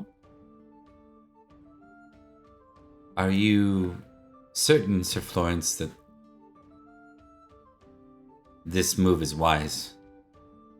I can tell that you're not here to stir up trouble, or at least you don't mean to. The move isn't wise, my dear knight. I wouldn't be making. And then he just steps past him. He nods. Wagon, I miss you. He's a good boy. Good dude. You see your cousin too. He nods, sees you pass. Yeah.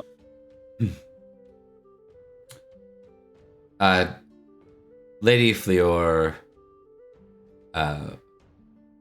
Let's see if she notices. Yeah, she kind of whispers something to Blaine's and kind of exits before you get there. All right. Strategically.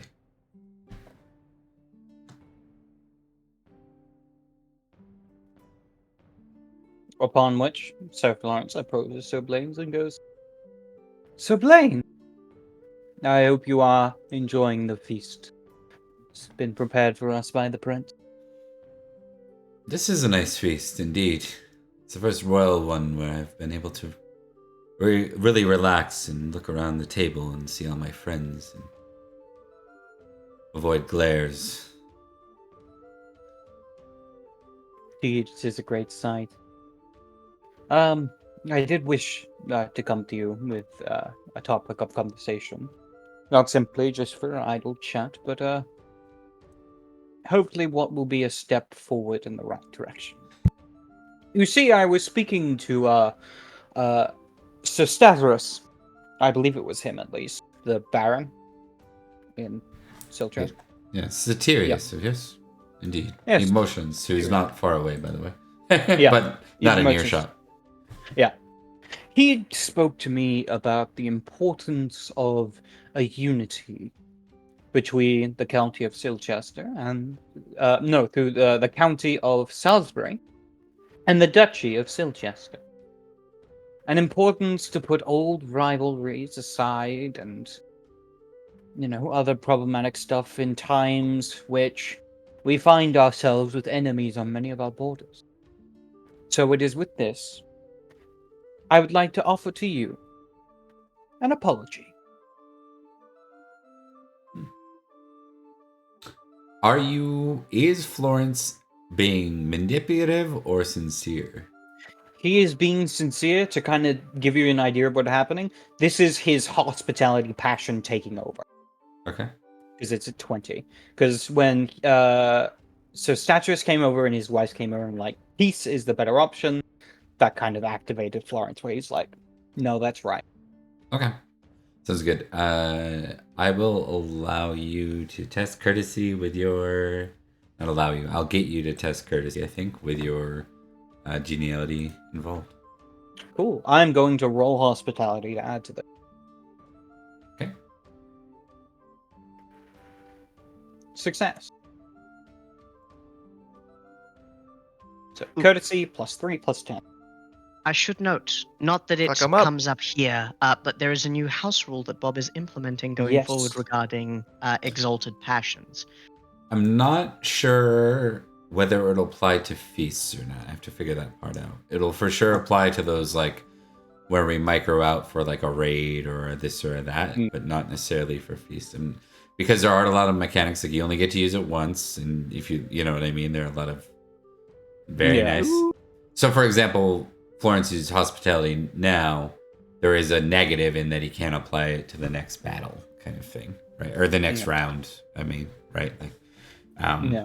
So You there's can only use it once. yeah. So I still have to fine tune what that is, but what I'm really looking for is not having sort of uncontested roles for what do they call them in D&D's fourth edition, like skill checks or whatever they are. Like if we do a scene that resembles that, where we're just zooming out and trying to blow over something, I don't want that to just.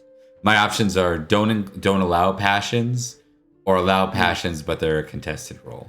And I think allowing passions but they're a contested role is probably the better option. Kind of like how you guys roll against trouble, like when you roll against what's it called, misfortune in your winter phase. Okay. That said, Bob, I just want to go insane more often. But yes, please continue. Right. Courtesy 20 critical, so that's critical for Florence, 20 glory. Yep. And, Already added at 17. Yeah. I think Florence does like a proper bow towards Sir Blaine. A very genuine kind of apology towards him. I think he's a bit surprised. And he just smiles and says, I only wish my wife was here to see this. She would have appreciated this. I will be sure to share the news with her. And I agree with Satirius and what he speaks. These aren't times for petty border squabbles. Lest we too fall like Lindenpool did. Indeed. For both Salisbury and for Silchester to survive, we must be united. I'll nod to that. Right, and with the crit, you do net yourself with a third geniality there. Well done. Yes, hero. All right. It's gonna make things complicated. Right? Did Edrich see it? Florence doesn't know what you're doing. Edrich probably did not see it. But we'll see how it goes. He'll probably hear about it later. So, Edrich, for his turn, now, I was kind of directed to speak to Cadvile regarding the Envoy to the West thing. Would that be a turn, or would that just happen? That will happen. I won't make you waste a turn if you don't want. So I might draw some cards. I might draw some cards and have Edrich try, against all odds, to relax. I wouldn't go that far, but... Mercy, my lord. Okay, we got Mercy, my lord. Several ladies ask you how merciful you would be if you were confronted with your hated foe. I almost feel like that's like Ooh. I Auto fail. yeah. My hated foe at this time is anyone who has wronged me and is closest. My worst enemy is the nearest one. We got Meet the Host, which unfortunately is a host card. I think the I'm willing host to has throw hand- that out because you've already made a turn to intrigue with the host. Yeah. So I'd be willing to toss that one in this case because it You've seems already dumb. Yeah. met with the host. Yeah. That said, he would be quizzing me on my expertise, which would be sword. Oh, maybe like giving him some tips because of the hand thing. But yes. There's also damaged goods, a piece of jewelry, snags on a hanging or a passing cloak, Yeah. desk, Cloak. I think. and is in danger of Cloak. getting lost. I don't have jewelry, baby. I Tom- am not very ostentatious. Thomas, did you say a passing desk? That's what I read. It's like passing dawn or cloak or It's cloak. The desks desk, it can just- move. You should have never seen it. It know. went whoosh right by It me. went right by me, and it took my necklace. Sir So Felix is drunk I- again, causing problems, throwing tests. Yeah, what a surprise. I'm torn between Meet the Host and like doing it like sword stuff to him, or Mercy My Lord because it's straight up funny. My strongest hate is Hate Saxon. My merciful is 10. Meet the Host is better, but Mercy My Lord is funnier. Alright, let's do Mercy My Lord. Actually, because it's a host card, you have to choose it. Bob said that because I've Oh, already never spoken to mind. the host. You might have been up. You might have been up during that It bit. was not there. Yeah, I allowed it to be passed just because he literally met with Madoc, and it feels kind of funny to be like, oh boy, you get a chance to meet with the host. It's like, Oh, you get to meet him again. Indeed. Yeah. All right, let's. but if that let's is do Mercy- that if you want that meet the host card, I think it's available. I'm just saying you don't have to. Yeah. The Meet the Host card is legitimately better. Mercy My Lord is funny. Success on Merciful. The lowest success I could get. Let's roll Hate Saxon. That is a tie. Probable hate win. Oh no. So I was I can tell fine you with what this, I by did the way, with because it was the most likely. It was the most likely result. I lose a geniality from this. I lose my one geniality from this. And I think it's more the ladies like hearing stories, and maybe they've read my poetry about like courtesy and like the importance of knowing one's enemy as one knows themselves. They're like, and what did you learn about the Saxons when you were their prisoner? And Edrich just steeples his fingers and goes, I learned that they were humans, just like we, that they bleed the same color, and indeed they will. All those that turn their eyes towards Salisbury and slowly but surely draw their arms against us will know death. Death. Death is our watchword, and we will deliver it. Sorry, does that answer your question? And they're like all like, ooh, I have to go. Wonderful meeting you. Guy's a weirdo. Yeah. Weird, am I? Or am I the only one who sees quite clearly? Morgan, you get me. All right. But yeah, I lose one geniality. I gain one from the card and lose 2 for the failure. I am at 0. Oh yeah. Oh You've lost yeah. everything. All right. 0 clocking. I think that's the first time in a long time we've had a 0 geniality like finish. That's like Hell yeah. That's some starter night level stuff. Like How'd you app manage 9. that? Honestly, I think you should get glory for having no geniality at the Huh? end. That's an Yeah. achievement. He walks in, intimidates all the ladies, like leaves. I Man, want you to tick Edrich really- vengeful again, Edrich. Edrich really Please did don't walk make into this. me. Edrich really did walk Okay, into I'm this tick feast. vengeful again. get put in the wrong seat and then proceeded to just fucking seethe about it the whole rest of the time. The whole time. Oh god, I'm so close to getting my vengeful to unhealthily high levels. I hope I don't increase it this season. All right. We're gonna move on to the next bit as we close out that feast. No one's hammered or hurt. That's always a good sign. Everyone's got the recording, like I can shuffle the deck and stuff and whatnot. Yeah, man, go for it. I'm going to add glory to you guys because it is the end of the feast. Fuck yeah. Perin, you get 90. You are Rad. Yeah, you are at That means- 107 within the first straight up couple days of the year. Yeah, I'm killing it so far. Mark, Florence also don't forget gets- you got your courtesy critical as well. Already added Cool, that. cool. Oh my god. Thomas is the best. Okay. Thank you kindly. So I just want to go over some things here. Basically, you're pulled into a conversation with the prince and a number of people. You have to forgive the fact that Sir Argan's still listed as a member of the royal line. He is not. I do want to try and find out where his lands are, and I haven't figured that out yet. That's why he's still there. Is there anything anyone wanted to do well in London prior to me advancing with Madoc and Cadfile? I don't believe so. Oslaf is now freed, so Edrich doesn't have to go on a one-man detective spree and go, who is at fault for this? So I'm good. I'm good in Londinium. Adric wants to speak to the manager. And he'll get there, damn it.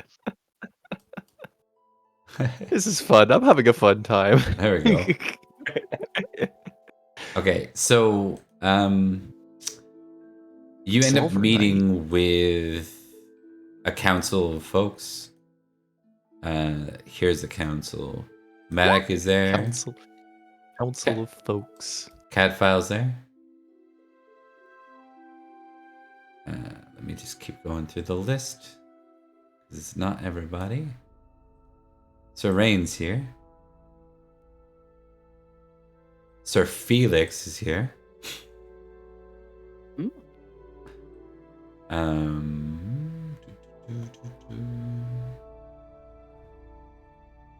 No, Sir, what we need to happy- do. Sir We Kane just need is to have a here. drink. My arch nemesis. Lady Violet's here. My arch nemesis. Can't Sir say Gannett that. is She's here. nice. She's really I don't know who he nice. is, but I bet he's my arch nemesis. He's one Oh of my God. one of Uther's younger household knights. We have Sir Geraint, who we just talked about. He's the new seneschal as of a few years ago. He's And my arch nemesis. and then Ulfius and Ufo are here. I only have one arch nemesis. It just so happens to be a very bad person to have as arch nemesis. Yeah. Right?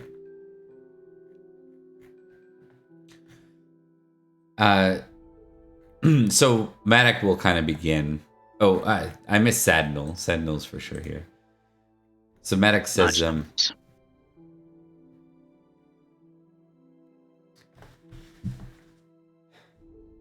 I'm sure by now everyone has heard the rumors.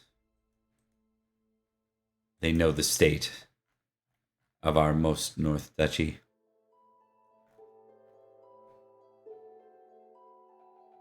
I believe the intention or the desire in everyone's heart is to retaliate. But in truth, Dribuit, Huntland, and Heartland all lie between London and where they've claimed thus far.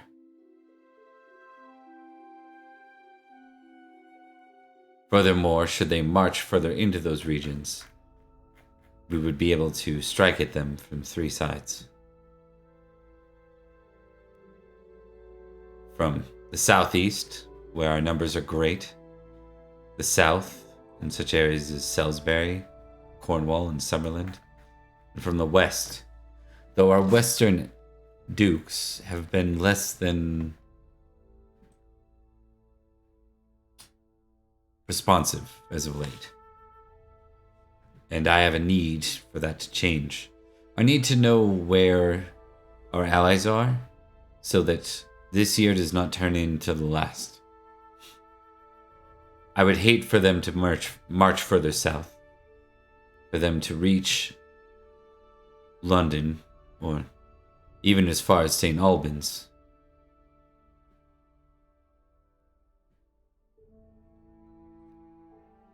I've been speaking with a few already, but I'm curious if anyone has any thoughts about the situation. I do not wish to be brash. My desire is to strike back. I would note one thing, if I may.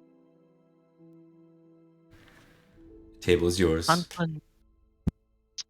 Huntland, Tribuet, and Heartland do lie between the north and us, yes, but they already face combatants when it comes to the Eastern Saxons. Malahut, from what we have seen, shows no compunction about allying with the Saxons, and they, in this moment, face an attack on two sides, potentially. And if we attack Malahut, if they overextend, we risk being struck from behind as well. Malahut as the anvil, and them as the hammer. We cannot leave them be, and expect things to be well, I should say.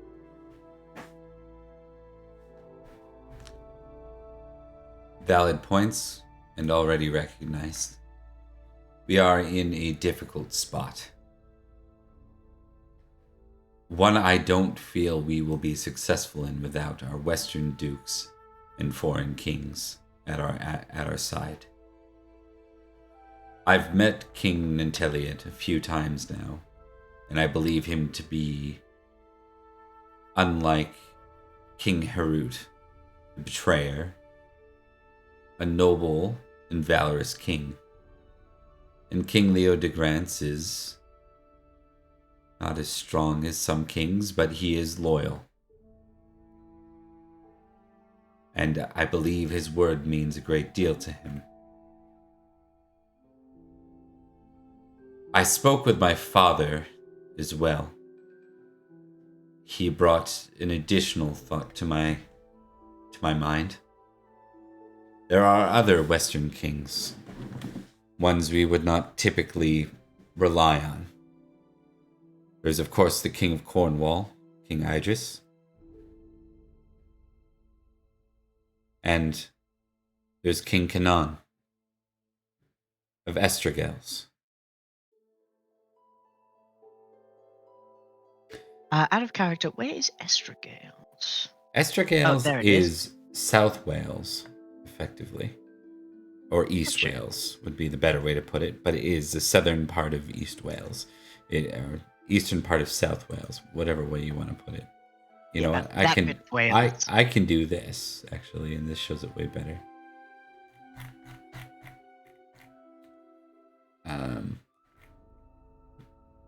Estragales is out here. Got you. So, West Wales. West-South Wales. Yeah, it said East Wales, didn't I? My bad. It's West Wales. It is where Menevia, just for your context, is where the Battle of Menevia is where you guys killed Pascient. So that is out there. So Madoc continues, and he says, if there is nothing more in the way of counsel, I'm of a mind to send 2 envoys, both limited in numbers so that we are not without a great many of our leaders and knights. And I believe in this case it's important not to send anyone of any high profile, as we saw what happened with sending Earl Roderick north. And so I would like to leave this to those of royal household positions or positions of the most trusted in our land. Sir Florence, I know that you have connections in Cornwall, but I also know that there would be many that would see you as, all three of you really, as betrayers. Many remain loyal to Duke Orleaux, even in his death. Conquerors, certainly. Yes, I agree with you, my prince. It is our lands, after all, he says. Sorry, go ahead. I trust your judgment, Madoc. Regardless of circumstances, I think you understand the weight of each decision. We'll go where you ask and as you say. That's good to hear. Out of character, Bob. Yeah. So Leo is a descendant of not Vortigern, the son, right? Nanteleod. King Nanteleod? King Nanteleod, this guy, is the grandson of Vortimer, the one that fought Vortigern. The son, the older brother of Passion, that actually allied with Logres and tried to dethrone Vortigern. So he is the... Vortimer. Yeah. Alright. I think Florence would bring up...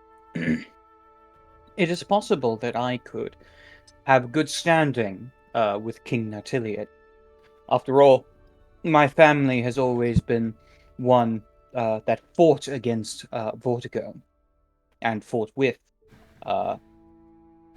Vortimer? Yes, Vortimer, you got it. Yeah, Vortimer. We were loyalists to the end. No, we were we were loyal. Yeah, rebels to the end.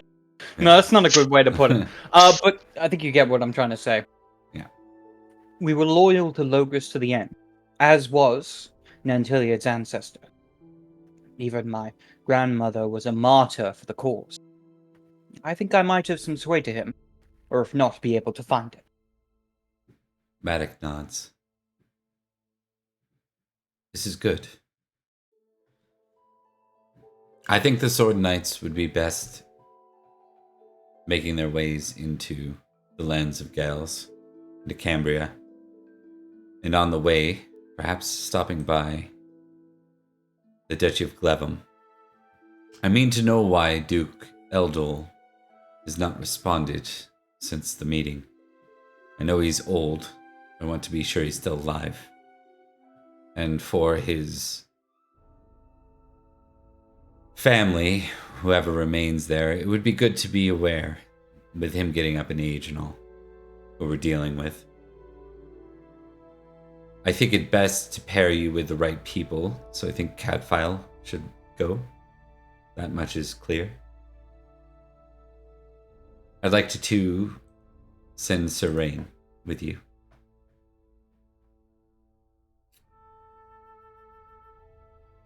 He ponders for a second, and he says,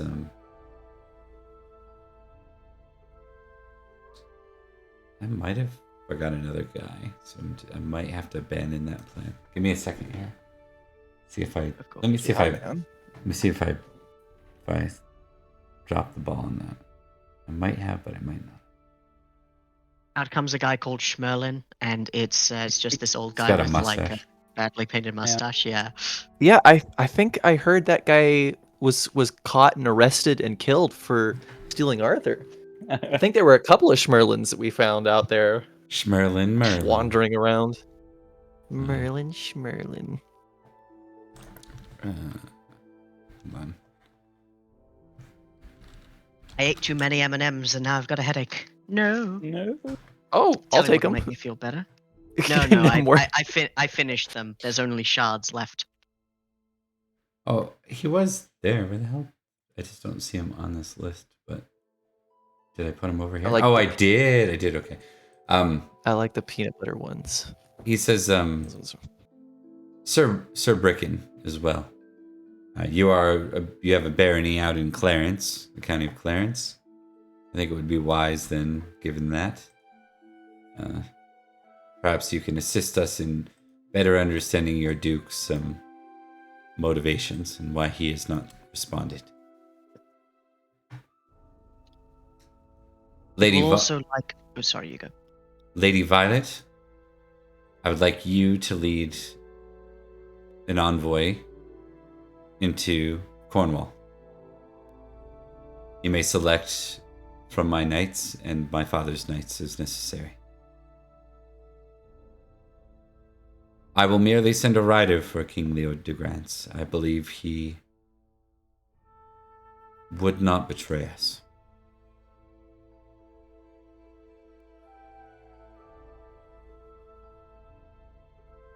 Or betray his own word.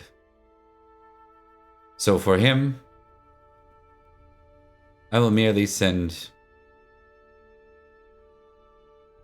a constable when he turns. He says, I know that you are in charge of the keep, William, but you also travel the forest well. Would you make your way up into the kingdom of Carleon? Hold on. There are too many words. Give me a second. I know I'm saying I agree. that wrong. We should eliminate half the words, I think. Total, like of all words, I think half of them should be gone. Right? Rule We don't need that Britannia, many. Sir Perin. I feel like the Cameliard. Saxons might beat us to it. Cameliard is what he says. That Yeah, is where fuck that shit. Leodegrance is. So with that, it sounds like everyone's got their marching orders now. Does anyone have anything that they want to add to this scene? I don't want to dwell too much on solo monologuing here. Yeah. Edrich will say, it will likely behoove us, while we are there, to see what has stirred the hill tribes, if the increased attacks have been as reliable as information presents. Good idea.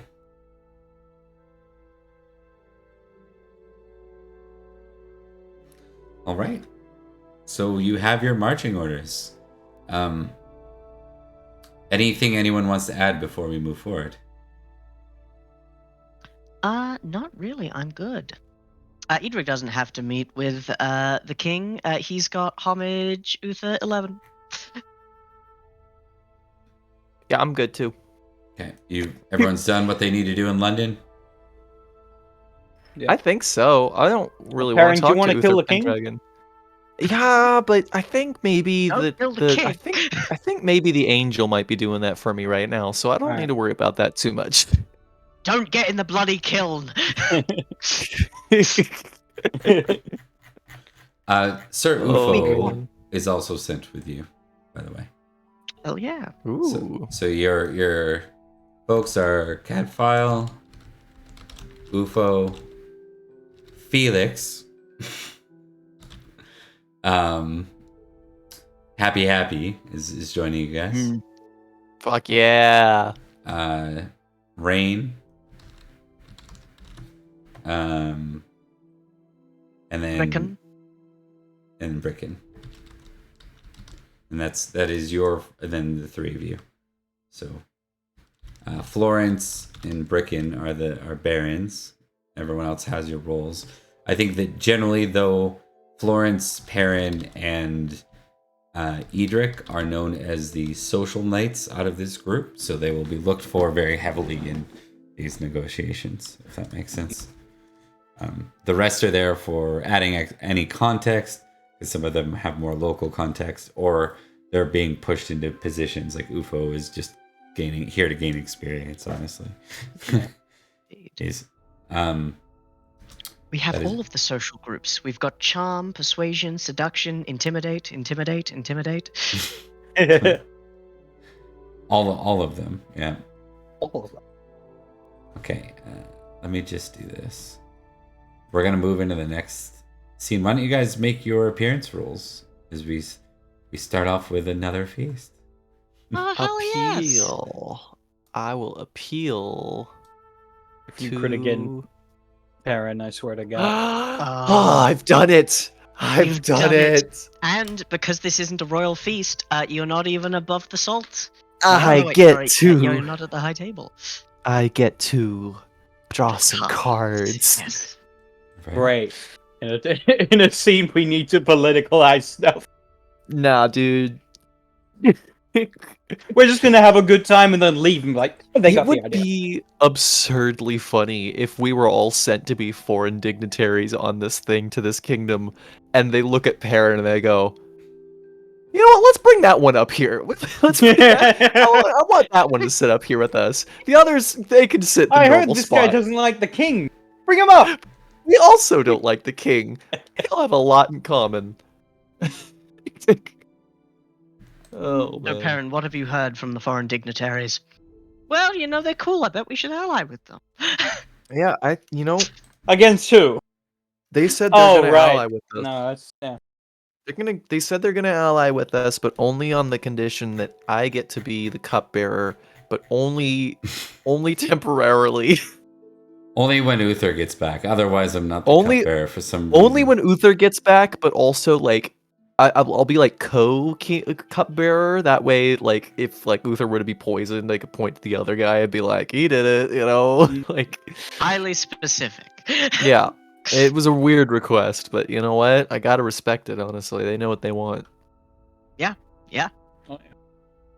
And honestly, I argued hard for the other thing. Just setting her up, almost ready. And then we can begin. All right. We're continuing on with the pub crawl here. Woo! Yeah. I was invited on a pub crawl. I did not go because I do not drink, and I'm a boring person in real life. You have a high temperance. Yes. temperance, yeah. 22 years sober, baby. Nice. Hey. I gotta Temperance say, 22. the best pub crawls are the ones that become a pub stumble. Thomas and Buffett. I like the ones that robots invade. What one's Yes. it? I didn't like The World's End until I watched it again, and I like it again. It's got amazing choreography. Yeah, it's my least favorite of the three, but it's still very Yeah, good. it's still good. All right. All right. Mr. Bob, Yep. are we meant to be seeing the feast page? No, I explained I was setting it up still. Yeah. Gotcha. I goofed it then. I No, wasn't it's paying okay. attention to you. I'm sorry. You're a I fool. was Fool looking of a at Liam. Orkelwience. Eloquence. Yeah. Eloquence.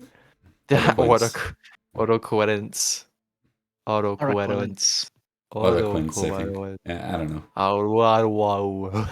It's Viraconium Cornovium. Yep. So you guys should be cut over now. Yep. Yep. Round 1 of 2. And what do we Still got? alive. Everyone Not dead. is back to near the salt. As you're greeted by Duke Eldol. He's my And favorite. we shall do either heraldry or recognize, good sirs. I'm gonna do the one that I'm good at. I'm gonna do the one that I'm good at. I still I'll failed. do the one I'm good at. Zing! Zingarooney. Okay. A rune. Oh hell yeah! Okay, so Perin, you notice that there are you notice particularly there seems to be 2 of Duke Eldol's heirs. One is his eldest grandson, the male heir, Duke Eldol. His name is Sir Chalens. Sir Chalens. Kalens? I think it's I don't know. Ooh. And then Lady Helly, his only surviving child and youngest daughter. All right, Florence. Looks like you got to take one for the team again. Let's go. So Florence, your heraldry critical tells you notice that there are a number of people that seem to be hovering around Lady Helly wearing red. And there are a number of folks, various nobles, seem to be hanging around Sir Challen's wearing green. And in both cases, they seem to be perfectly like separated here and not interacting with one another in any way, shape, or form at the start of this feast. Well. You're sensing some minor division here. A little bit of a succession crisis, a little bit of a war of the houses. A little bit of Dance of the Dragons, too. Yep. Which is based on These War of the people. Roses, really. Yeah. So, If these people have either dragons or Surprisingly roses, common. I'm gonna kill Yeah. them. I don't get why anybody would have war over roses. They're like you can just grow another bush. right? But one of them Yeah. wanted white ones and the other one wanted red. And they both sucked. And they didn't know how to crossbreed flowers at that time. Exactly. It didn't exist. Gregor Mendel, hadn't happened yet. No, I think he did actually. I think he had. Happened. No, he wasn't. He was not around in the Tudor age. All right, we're gonna jump in with Edrich first this time. Edrich, you get Absolutely. a choice. A choice. What do you wish to do? Edrich is here on business. Duke Idol came to my wedding, right? He appeared out of the night like a ghastly specter and was like, "Hey, you're marrying a Saxon." That's Yep. cool. I think if I It's might, pretty accurate. I might approach Duke Eldol because we've had a conversation in the past, and ask him what the situation is. Edrich hasn't clocked that there's something exactly what's going on, but he knows it's a little bit weird, and he also knows that he hates his family because they're power grubby little mutts. It's pretty much all he said is, "You're marrying a Saxon, and I'm old as shit. Refuse to die." Yeah. Okay, yeah, go for it. That will be an intrigue to get to him, probably even near the salt. Beautiful. Let's see how this goes. Success. There you go. Edrich will approach, avoiding the people with green bands on them and avoiding the people with red bands on them, mostly because he doesn't quite know what they mean. But knows he doesn't want to get in a fight unless he knows what it's about. And he will approach the high table. The Duke, before you can be stopped, the Duke says, I know this one. Let him come. Edrich will approach and bow and say, "Your Grace." Sir Edrich. What brings you here? We are here on the business of the Prince Regent, an envoy to the Western kings who essentially understand who our allies and enemies are in regards to the War of Malahut. You are... Your name came up.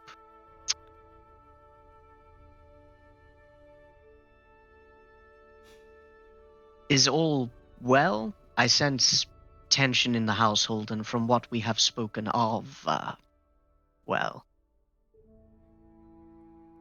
I know only you. Give me a first aid check. Absolutely. Actually, you know what? Give me an awareness test, actually, in this case. Sure thing. Success. I should have activated a passion. You noticed, when he was coughing while you were talking, you noticed that he held like a kerchief to his mouth for a second, and you notice when he sets it back down, there's a bit of blood present. Your Grace. Says, if you ask me if there's trouble, there's always trouble on this island. There's enemies to the east, there's enemies to the north, and there's enemies to the west. Edrich nods with that look in his eye like, you get it, you get me. You're like me, but if you're 90. I'm not going to turn my attention to the north and the east and take it from the rear like some hound. I have a duty to this island, and it's to the west. And with new enemies to the west, I have no choice. Who are these enemies? Who threatens the lands? Mountain men, old lords. Hate runs long out here.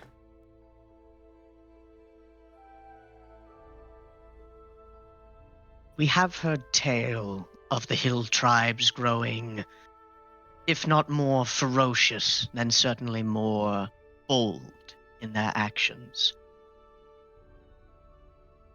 We have not been given dispensation to offer aid, but we are still knights. Is there anything we can do to assist, to clear paths? 3 knights do nothing in the way of wars.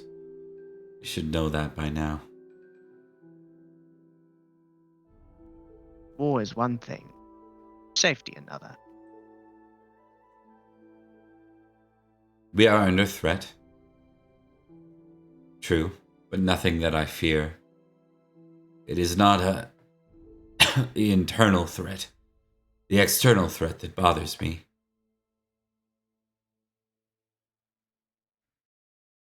I remember our conversation, and I see he gestures with his head subtly to the handkerchief.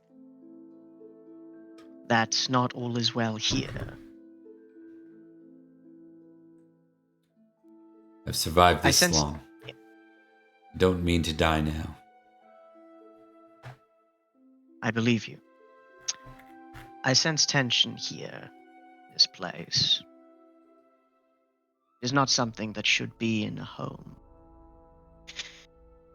But I understand what you have said, Your Grace. And it is indeed understandable. You have a duty to your land and to your people.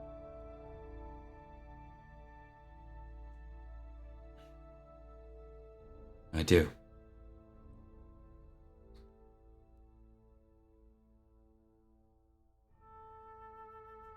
But You can yes, sense. with You can that, sense there's yeah. like more to it. He's not saying something. If we can aid, we will. We have many talents. You cannot.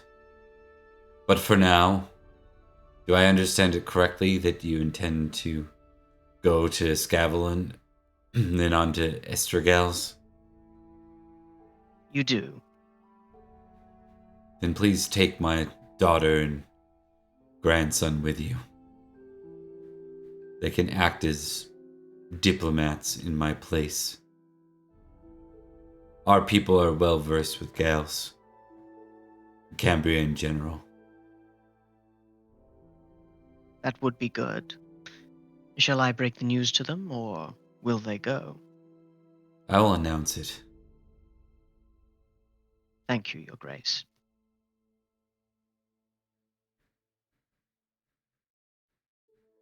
Edrich loves this guy. He's so hostile and prickly, and he's just, he's everything Edrich wants to be. His hate gives him power.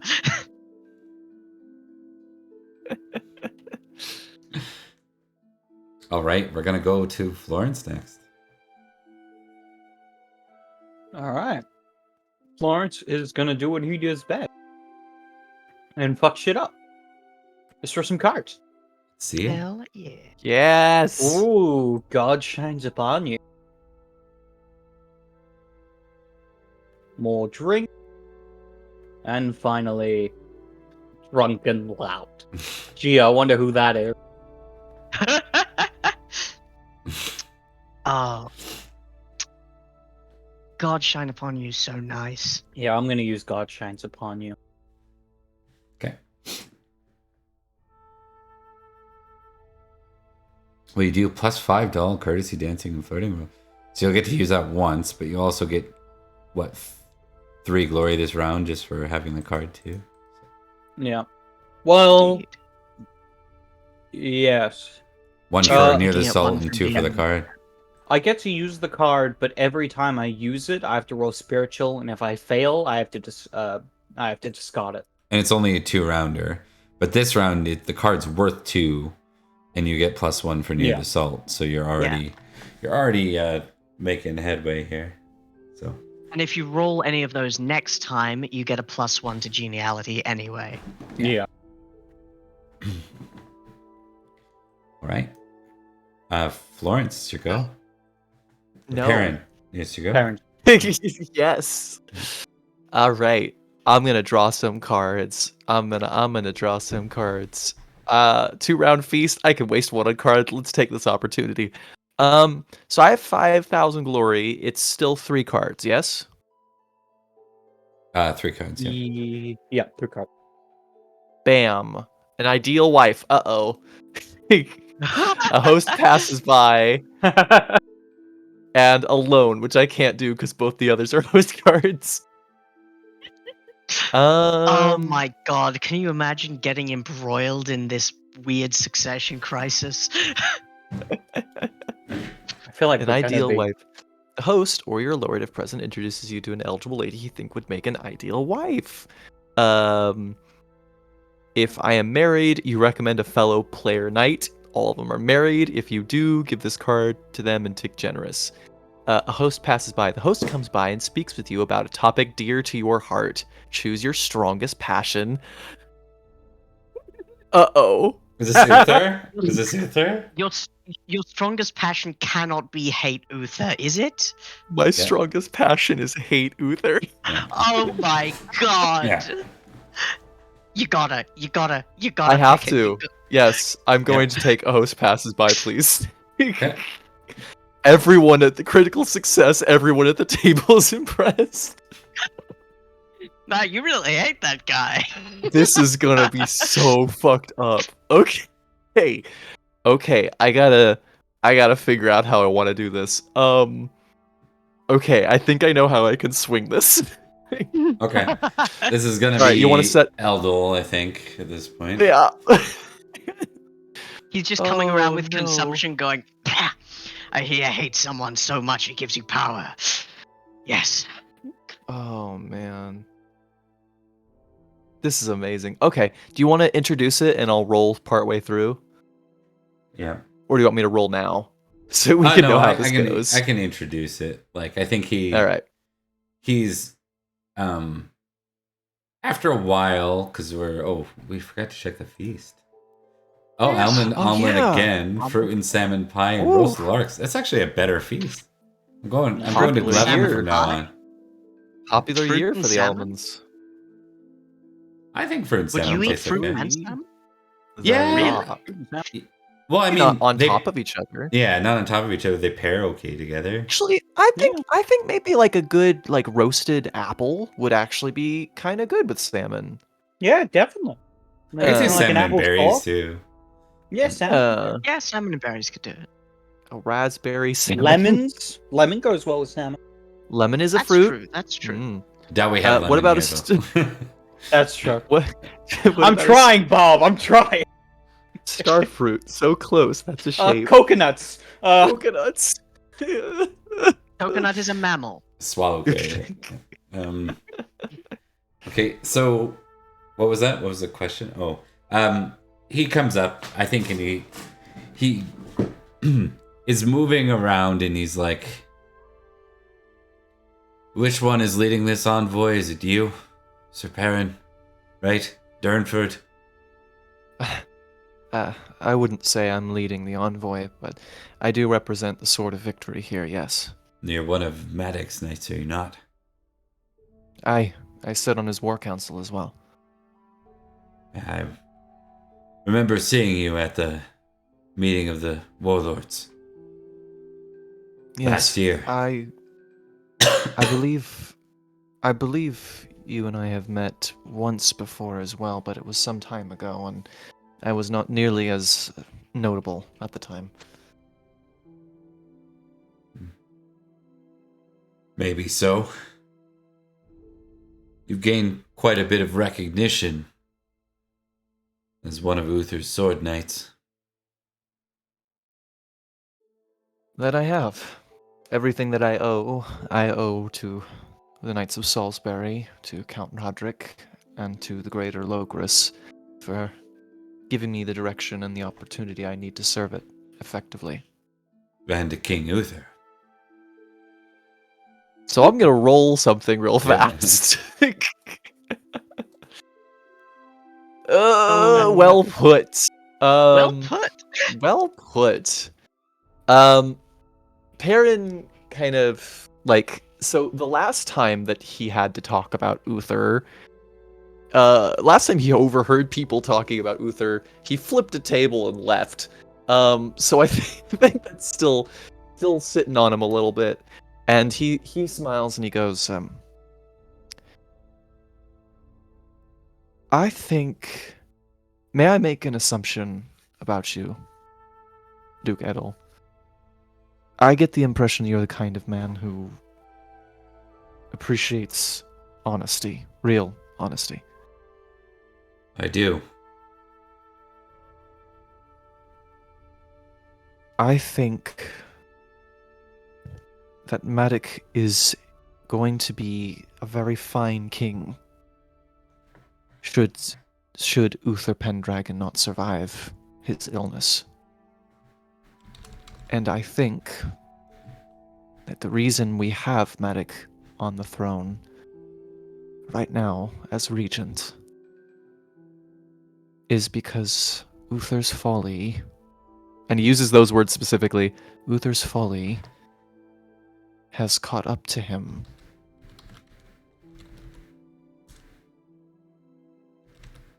Two? What's a two? Okay. No, I was just testing some things. Okay. Keep going. Pay no attention to the sound of this noise. It's been very difficult for me to reconcile the parts of me that serve Logres and that serve the king. Would these guys have a relationship with Gorlo? Was that mentioned? And I'm forgetting. You don't probably know. Probably no. All right, He's been gonna take a largely risk. absent from the political scene here. Yeah, I'm gonna take a risk. I'm already in this deep. Perin goes, the Sword of Victory, we spent some time with Duke Gorlo, and one of the things that he said that struck me right to my core was that loyalty flowed both ways. If I'm being honest with you, my Duke, Your Highness? Your Grace. Your Highness. Your Grace. If I'm being honest with you, Your Grace, I don't believe that's a lesson that Uther Pendragon took to heart either.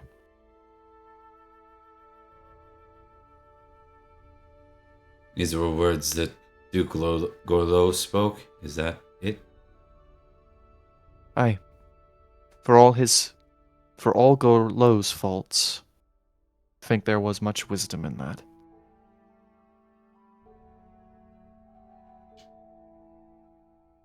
I see it slightly differently.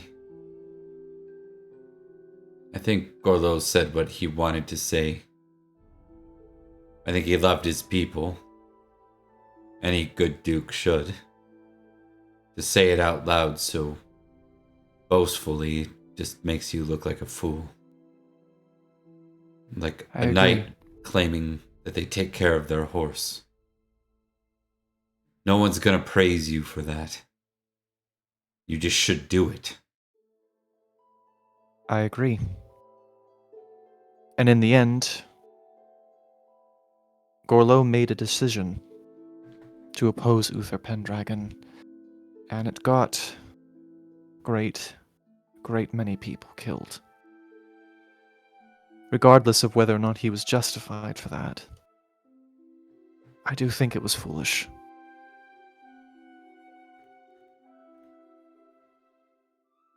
He grunts. I'm too old. Too old to hate the Saxons the way I used to. Too old to hold on to vengeance for what happened at the Night of Long Knives. To watch all your relatives die while feasting. It was a miserable sight and one I hope you never have to see. I will say this. We have worse enemies than those who would claim to be like tyrants.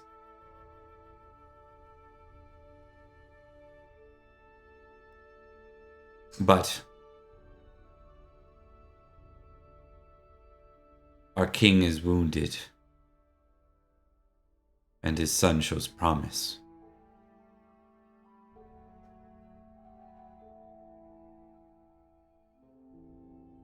I would die for Madoc.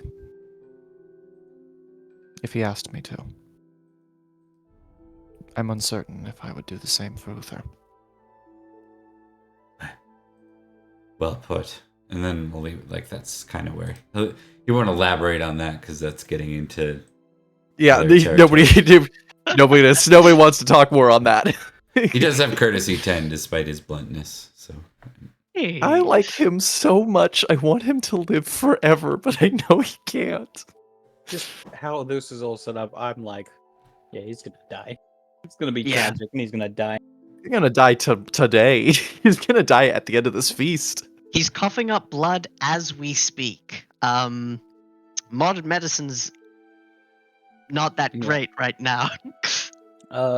Before we move on to the next round, do we want to have a powwow? Sure. I think it'll be good. let's do it. So which one of those knights in our party made an awareness check to try to hear what I was saying? I hope it wasn't Catfile. Well, you know it wasn't Felix. Oh yeah, no. I wasn't paying attention. I'm He'd assuming have a higher skill. He'd have a higher skill than that, Mr. Intrigue Boy. We'll see. Hold on. We'll answer Oh, the no. question. Coin flip. One is no, two is yes. No one heard. Oh, No thank one heard. God. If anyone Thank heard, it God. was likely to make it UFO. But it wasn't. UFO. Oh. I thought you were Oh. gonna say, if it was heads, I wouldn't tell you. UFO. Oof. Oh. Anyway, yeah, powwow's good. Perin, we're all sitting in the same area. Well, yes. I think Perin. as we all return to our seats. Oh, sorry, you go. No, I was just gonna say, Perin slides some of the salmon and fruit pie over to Edrich. I thank you, Sir Perin, but I can't understand how the texture is supposed to work. He like narrows his eyes at the. You put at the one salmon. end. You put one end on one side of your mouth and one end on the other. Doesn't contradict each other. They just get the blending of flavors. I have the one tongue. Oh, don't worry about that. I see. You're an Regardless, adaptable man. We got to You drink remember enough, too that Edrich is that's it. constable. That's a very important royal role now. Oh yeah, I Like he forgot can just about show that. up anywhere in, like especially being Argan's replacement. If you roll in anywhere in Logres, you are kind of like a secret police, kind of to some degree. Like as far as your they presence. tech baby, indeed. But Edric will say, fruit and salmon aside, I will say I've had the chance to speak to the, as indeed have you. It seems that the rumors of the hill tribes were not exaggerated. He is hesitant to commit his forces to the Malahut front, while there remains a threat on his door. He's also promised that his daughter and grandson come with us, acting as diplomats, translators, and perhaps to get them out of the house. We need unity, real unity, not something glimmered from a promise of an item or a shiny sword. We need trust, real trust. Well, this isn't the place to find it. You've seen the red and the green. Yes, but I know not what it means. I think it's quite clear. Look at the Duke's symbol. Can you tell me what it is? I see. Ah, yes. Party le deux. Green and blue. green and blue? Sorry, green and red. Find out Edrich is colorblind. Gray and gray. Yes. Gray and gray. What could this mean? Or I think There's a with reason red why green. it's so low. I think with red green, it's actually like they see green in both, if I remember correctly. When you're red colorblind, because they showed. I remember they showed this sports game where they had these new uniforms about a decade ago that they were trying to show off, and they're like, what this game would have looked like for a colorblind person, and it was awful. Like it was just like everyone wearing the same uniform on the field. It's like that's great move. Someone got fired for that decision. I can imagine. It would be Black funny to be bear like, on a green they seem background. pretty united to me. They're all wearing green. But yes. You think there is a split between potential heirs? Oh, most certainly. I don't know what exactly, but clearly there's some kind of inter-house politicking going on.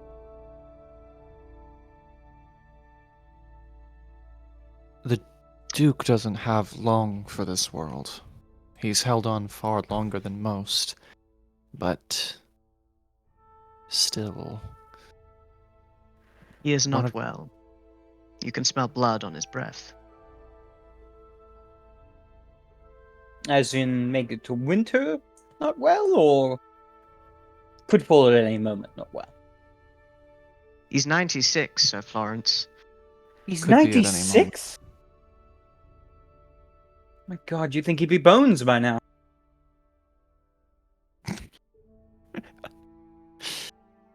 What do you think, Edrich? Do you want to take the grandson and I'll take Lady Hallie? Honestly, I would prefer to not get involved in their spat. If we want their But- alliance, we may not have a choice. We need If- somebody. We need to at least know where this part of Logres will stand. As unfortunate as it is, if the Duke were to fall to illness, one of them will have to take over. If they're squabbling, they get nothing from the situation. True enough. I just want We'll to just draw a assess. feast card, you guys. We'll But just he's assess. Florence and yeah. I can take it if you don't want to, Edrich. In fact, I if you'd can like. speak to the grandson. No, better idea, Florence. If Edric's not able to help out, why don't you speak to Lady Hallie and I'll speak to the grandson. Very well. I like this plan. I What do you see your think, game. Edrich? Look, whatever it might be, I'm sure it can't be worse. No, what am I saying? It can always be worse. I will say this, however. One way or the other, we're going to need some way to assure them that there is more worth in assisting us than there is protecting their borders from the hill tribes. I We'll can need ask, to do something about them. know exactly what they're probably going to ask. Assurances. Yes. Look, I really want to draw a feast card, and I want to draw feast cards more than Edrich wants to cockblock Edward. No, sorry, That's cockblock alright. Sir Florence. You call his bluff, so Edward Perin will actually position himself to talk to Hallie. Alright, I'll go for the ground shot. It wasn't hard to block Edward. You just let him exist. Yeah. In a social situation. He would find his own way to do that. Yeah. Yeah. All right. He was his own We chastity belt, that guy. Exactly. Oh. The constant fear of his own existence. We'll start. Okay, Edrich, your go. Your choice. Absolutely. I'm going to draw feast cards because it's a feast. Old friends, Manors. Oh, I know I'm not picking that. How's the wine?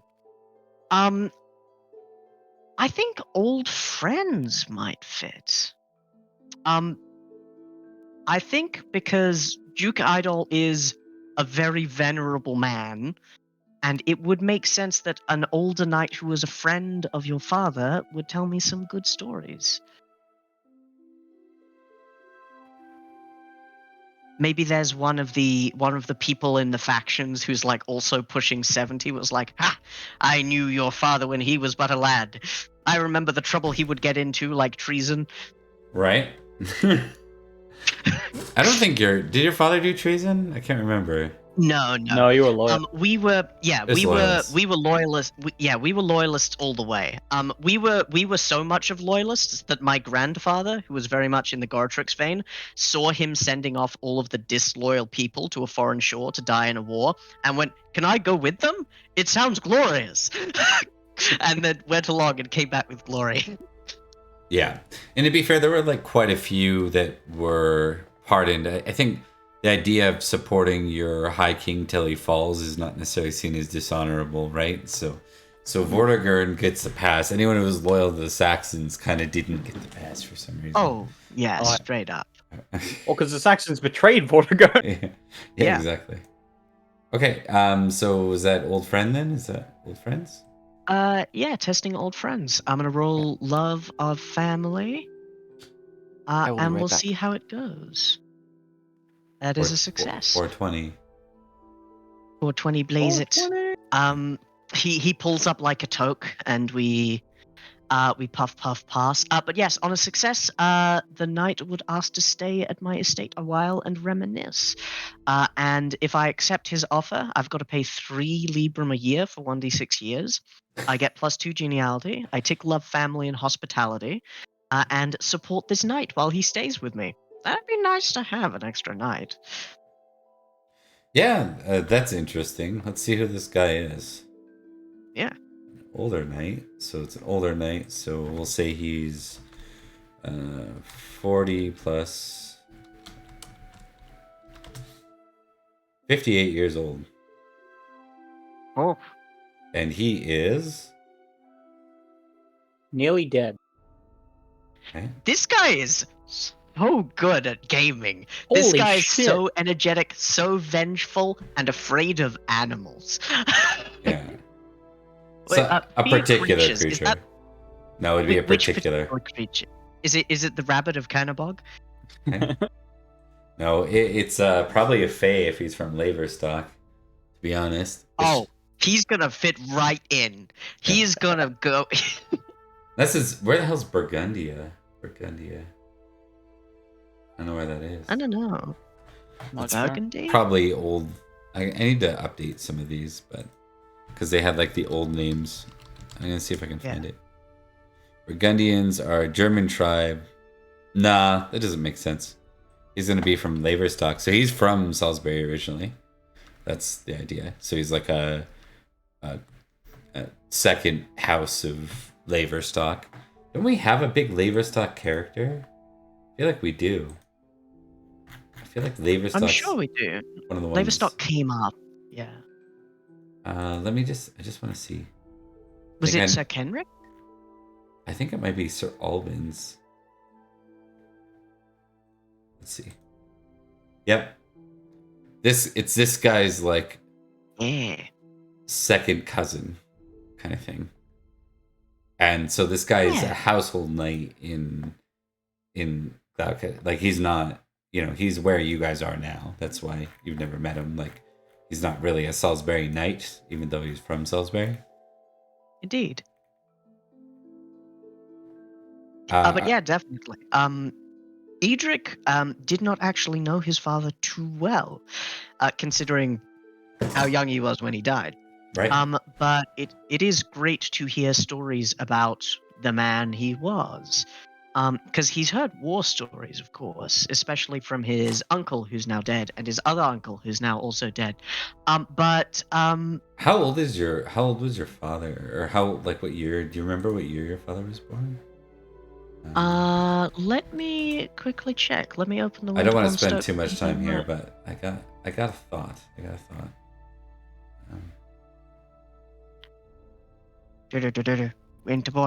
Winterbourne Stoke. Bear with me for one quick moment. Sir Harold died in 473 and was born in 439. So 439. Yep. So this guy was, if if your father was still living, this guy would be your father would be 54. This guy's 58.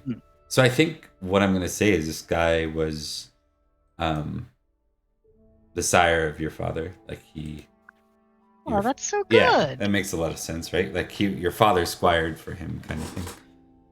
Indeed. Yeah. Sir Ithel. But Sir Ithel, this guy's really good. Look at that gaming skill. But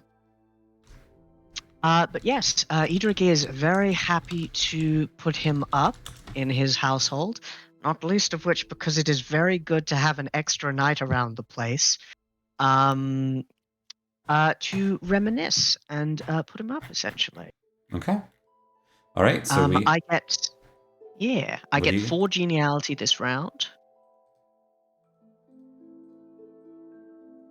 And I get to tick love of family and hospitality. Hospitality among my lower of the patterns. That's costly, but it also comes with a lot of, like, could pay off if those ticks turn into positives too. So. Yeah, straight up. Okay. Host passes by, so that brings us to Edrich. Sir Ithel. No, it doesn't. Oh, Sir Florence. That was. Yeah. I have a... Oh, God. So what happened to Edrich? He got a concubine? Is that what's up? Not exactly. That is sort of Edric's thing, you know, random concubines. No, he got an old knight. Oh, very fun. Question, Bob. We're in Glevum, right? Yeah. Good. Because I just realized something looking through my family tree. Iago, Florence's brother, is married to a lady from Glevum. Oh. Really? Yeah. Interesting. I think there's just something you randomly generated. Yeah, it makes sense. I just forgot about it. At some point, these are going to be. It's going to be like trying to follow real family trees. At some point, It's like, oh shit. Let me go back a few generations. Oh yeah, they are. Another cousin. Yeah, I guess I do. So Florence, you said Iago. Yeah, Iago. Glessig of Glevum. Yeah, so your brother is out here. Right. I don't think Iago became a knight though. I think he's an esquire. No, he did. I'm Did pretty he? sure he did. Do we When name I him? rolled him originally, he was meant to be a knight. Oh, that's right. Iago's such a cool name. I need someone I I believe can he was trust. he was Iago. knighted last year. Okay. Or this year. I think. Yeah, we'll add it. It's cool. I'm good with that. No, it's okay. Yeah. All right. But yes, that's true. Yeah. Just in case anything came up that was relevant. Mm-hmm. But yes, Florence will go speak to the grandson. I mean, something to think about too is if you're returning back through this way, you could always try. We could arrange that for a future session for you to meet up with your brother. Yeah. Who are you talking to now? Who do you want to go talk to? So, Chalanes, the eldest grandson. Okay. Le Saint-Lycée. Him. I'm French and tired every day. Challenge, call it? Or Kalins? Kalins, I guess? I don't know. I think Kalins, but I'm not sure. So Kalins. Anyway, he Florence would approach and go, Sir Kalin, it is a pleasure to meet you. I am Sir Florence of Idmiston, Baron of Axe. I've heard of you, Sir Florence. Your reputation and glory precedes you. Well, I certainly do appreciate that. I believe I've heard bits and pieces about you as well. To be honest, I don't come up this way much, but I believe you are the heir to Duke Edel. Duke Edel? No, Idol. Eldol. Yeah. Great singer, that Duke. I think... No, he'll nod. This is true. Indeed. I see. And you are his grandson. So I take it your father was his firstborn. You have that correct. Oops, sorry. I see. Well, this is a wonderful feast your grandfather has thrown for us. I was just curious if I could hear a few things from you. You see, I noticed you seem to be house divided, shall we say? I wouldn't go that far. It's just that some haven't quite recognized the formal way that succession works. I see. Well, it is an odd scenario, considering legally you are heir. I am. Tell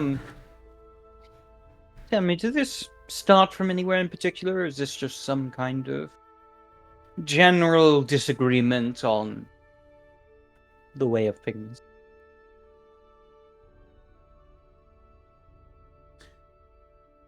Grandfather doesn't like it when we discuss internal problems. Florence looks over. Where is Duke Idel at this point in time? He is probably back up at the front. Yeah, sitting down. Say. Well, unless his hearing is magnificent. He doesn't need to find out.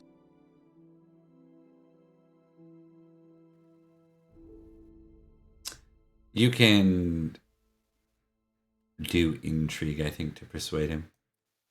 No. If you botch intrigue, Duke Idol just like speaks up and goes, Don't forget "You about know I my can!" hearing is good, right?"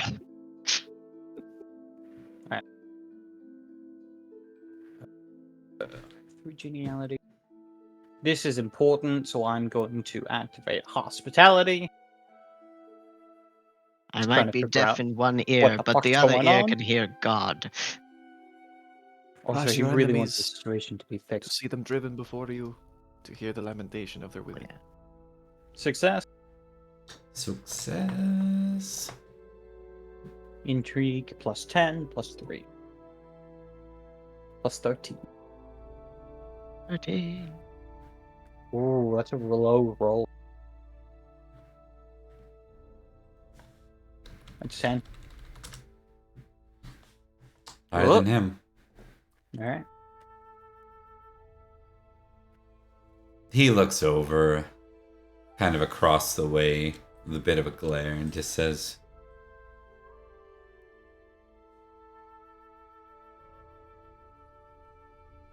I was taken captive for a time. My captor didn't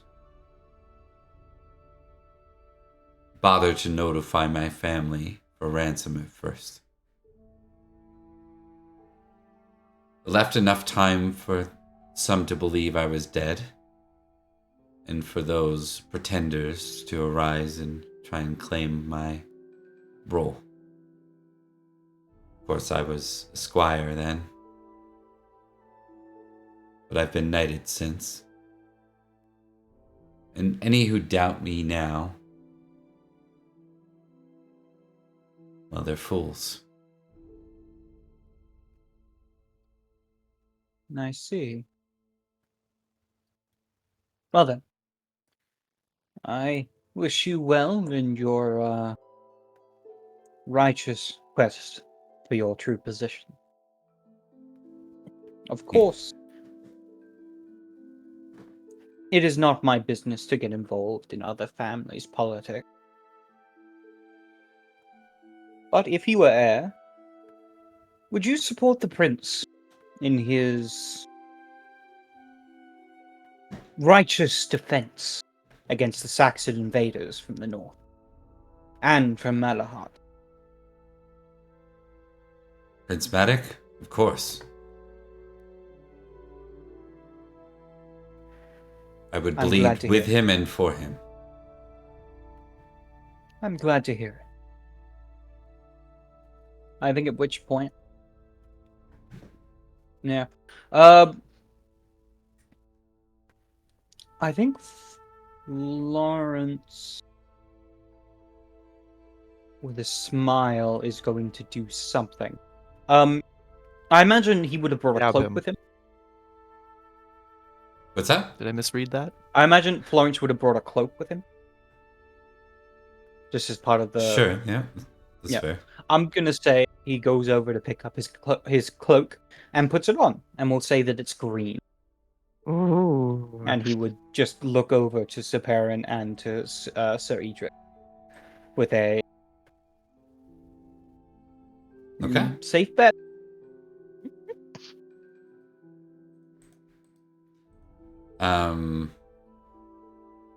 So that was a success. They'll net you 2 geniality. So, Yeah. And we move on to Perin for the end of this feast. All right. I would like to do an intrigue action on the lovely lady here. Lady Helly. Okay. I got it. I did it. you did it.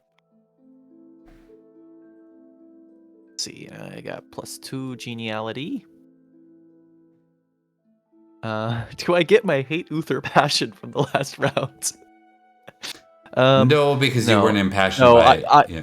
I But am you're- just teasing. But as it's worth noting, that is always what's driving your actions when you're in the Yeah. 20 plus. It's Mhm. true. It's true. Yeah. It's true.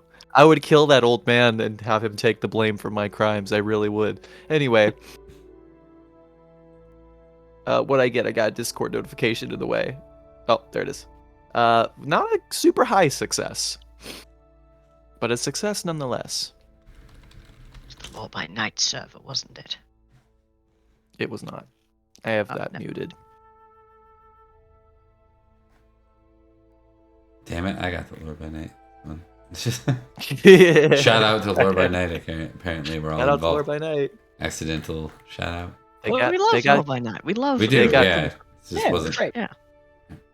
I do love Lord by Night. I am also only on the Discord for the emojis. I'm sorry. I'm sorry to admit that, but it's true. And I'll say it again. Okay. Well, I'll make sure to send him a clip. No, just kidding.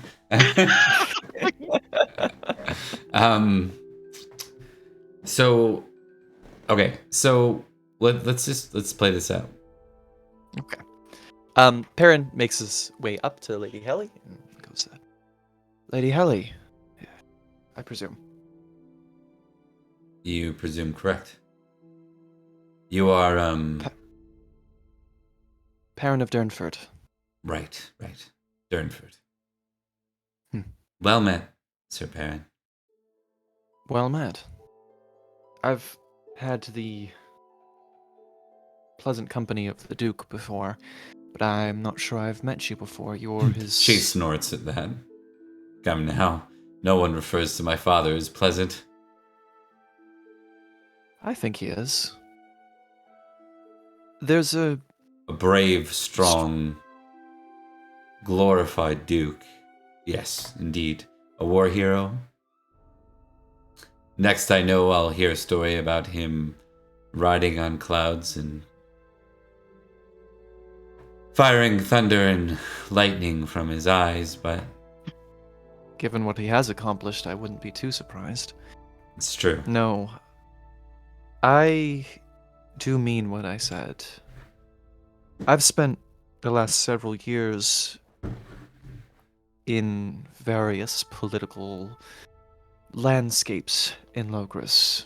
A lot of proximity to the king and his court.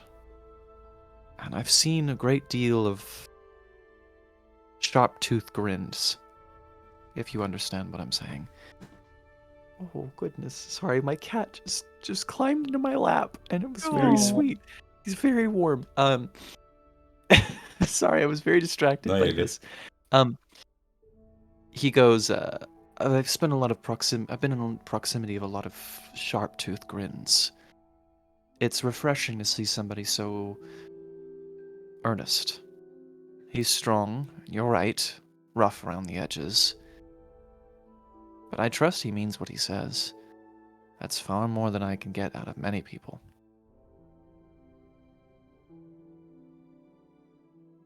Much so.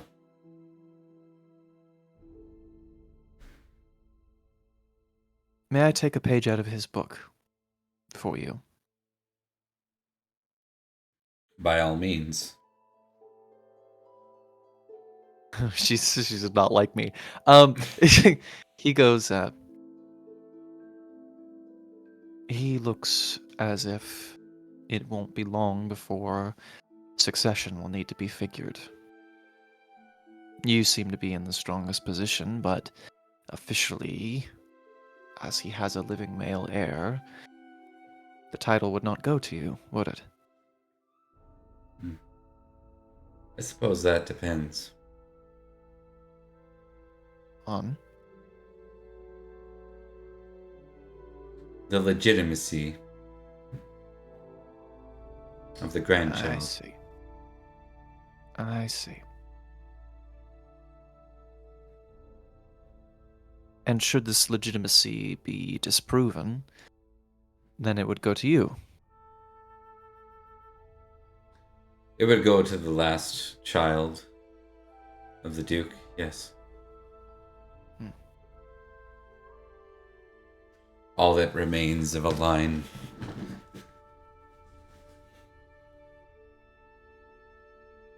Then I suppose we should get to know each other, shouldn't we? After all,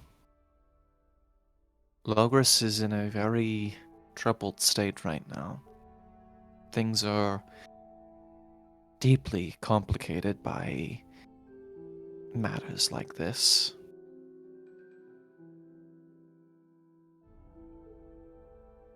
I think unity is more important now than it ever has been.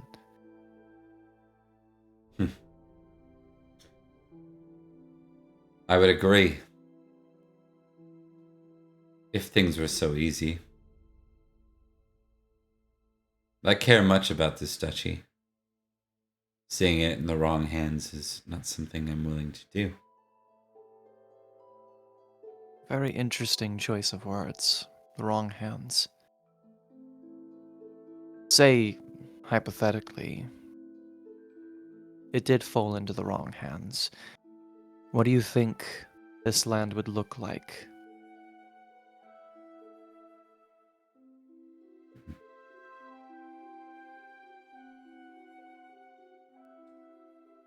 Well, I would say it would look much more like much of the same of what we've already seen since the death of King Aurelius Ambrosius.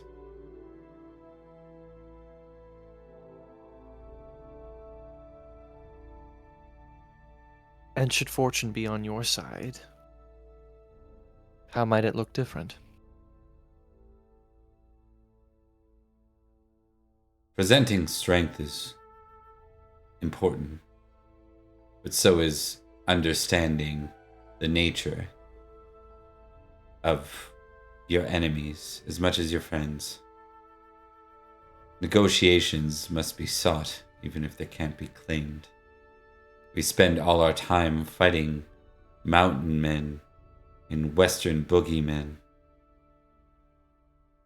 And yet, in the east, we watch our very kingdom crumble, and we are unable to support it.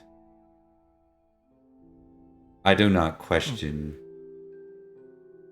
my father. He is a strong warlord. But if we are to see progress, this land can't simply be full of warlords. I'm inclined to agree with you. I'll keep that in mind. After all, I'm a humble knight, but I am an envoy of Prince Madoc. Perhaps he might be able to expedite your situation, one way or the other.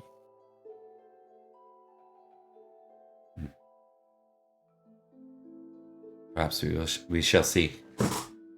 So long as things remain as they are, of course. I wish nothing more than to spend my father's final days with him, but I've already heard from my handmaiden that I am to be joining you shortly in the west. Is that so? Apparently, father has not declared it yet, but he spoke with one of yours, Sir Edrich. Well, I'm sorry for your loss. He would I'm not sure have it's me not- around anyways. He would rather die in peace, if not on the battlefield. Very interesting. For what it's worth, I'm sorry for your loss, though I can't imagine it's a shock. I know the pain of losing a father.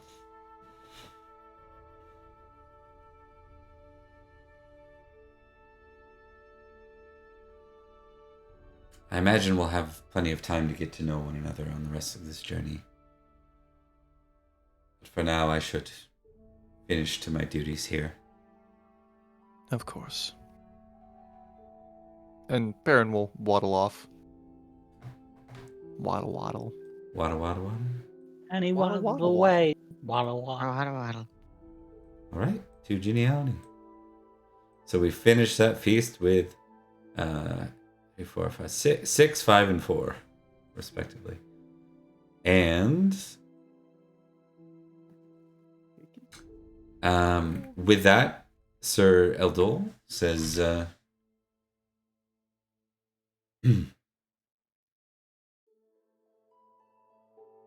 Knights who've come from London, I want you to know that I will be supporting you by sending Lady Helly and Sir Cadence along with you. May my heirs find meaning in the West and support our king.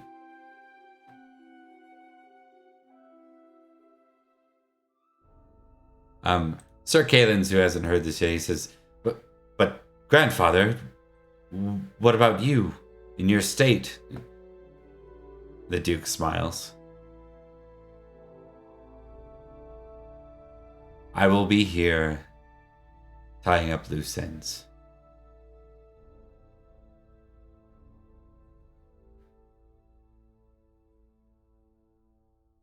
Very interesting. He's my favorite. He's my favorite. I like him a lot. Can we make this guy king? You know what? I think I know who I'm gonna name my second son after. Hell yeah.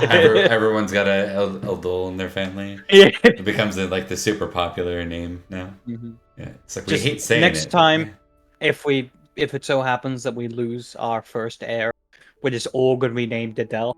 Or Yeah, Edel. Eldol's. I've got Jaren, I've got Percival, And Doof. and I've got Doof. Can't forget No, Duke. you've got to be Doof. That's true. At some point, we need to see Sir Doof. The tale of Sir Doof. The tale of Sir Doof. That, or he goes into the priesthood and becomes Father Doof. You know what's wild is it doesn't even sound that ridiculous for the names. Like, Yeah, it sounds a little ridiculous, but it also kind of pretty on matches brand. some of the ridiculous names that we've already seen. Yeah. All right. Yeah. Like win. Yeah. Right? Apnaf. Nah. That's my favorite. One I syllable am for the Gor, death. son of Moog. I am Gwyn, son of Naf. What we didn't know is Son Nif of had Hoth. a stuttering It's speech impediment. not actually his name. He just has a stutter. Yeah. He meant Gwynwyn. It just got out of hand. So, Yeah. So we should probably have a group talk. yeah, I think you guys should talk. Yeah. And do you want any of the NPCs here, or is this a trio? It's probably a I trio. think a trio, because we got to talk about the heirs a little bit. Okay, let's do that. I was just making sure if there was anyone in your respective party, like the group that's with you, if you're inviting any of them. I mean, If I I Liam think likes so. Cadfile, and Perin likes Cadfile, but Yeah, yeah, It's not really here to do that kind of stuff, though. no. yeah. Where the conspiracy? Where the conspiracy? Exactly. So, Florence, what'd you find out from the grandson? That he believed himself to be the rightful true heir. And Oh. by legal right, it would seem to be the case. His father was the firstborn of Duke Adel. Thus, it passed down through blood to his son. Lady Helly is trying to prove illegitimacy. Thus, it would transfer to her. How I see. convenient. What Sir Carchel seemed to believe it was something different. is that so? Yes, apparently there was a time where he was taken hostage as a squire, at which point they all thought he was dead. Apparently there were plans made to make Lady Helly the heir. Of course, then he was returned, and that complicated things. I see. That would explain why she feels so bitter. One would also note that Duke Eldol said heirs, plural. It seems he hasn't made his mind up either. Or perhaps he doesn't really care. That should is hope- quite likely. I should hope he does, or has. It would help me a great deal in deciding what I wanted to do. What do you think about the boy as a potential heir? Well, from what I have spoken to him, he would be likely to support Madoc, meaning bringing the armies and whatever we might need. Lady Hadley said as much as well. She's definitely more inclined to the political aspect of things. But I personally think there were enough people in Logres pulling strings. I'm not sure how convinced I am. Well then, do we take the Web Weaver or the potential Warlord? I will say this, in much the same way as we have a great many people pulling strings, we also have a great many people capable of spilling blood. I propose we wait for a time. Duke Eldol himself said it. Perhaps they will find worth in the West. And we will get a better view of their nature. Either way, they will likely give their aid, provided we back them. Agreed. Therein lies the problem. If we back one, they fail, the other will hate us. We do to the other, same scenario. It seems almost like the easier scenario would be it stops for a second and goes, Oh? perhaps a competition. I would be happy to support Sir Chellings in his claim, and perhaps one of us side with Lady Helly. We see which one is the greater of both. And as well, see which of us are the best at hyping each other up. A bit What of a friendly cute competition. That is a very dangerous proposal. Quite It has like the potential to blow up in our faces. Oh, I Or quite like stack the deck Edrich. in our favor. I myself am a proponent of. Have you ever heard the expression rain making? No, I don't believe so. There are druids who go around and they are paid some denarii to make it rain, and they perform rituals and sacrifices. But the rain will come and go when it pleases. We make it rain, or one of them gets into the position. We take the credit. Less effort necessary.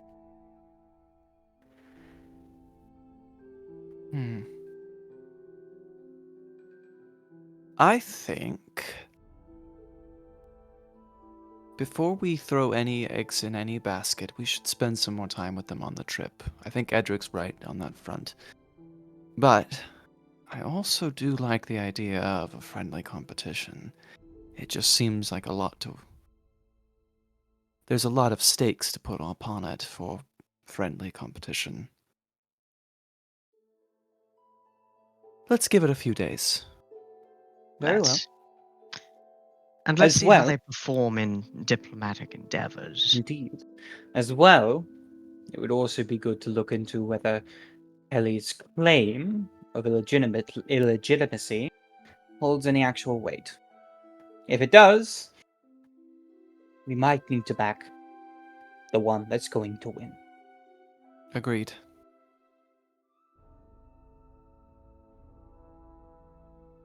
I think that's good. Hell yeah. Do you guys have anything that you want to do before continuing on to our last bit here? No, sir.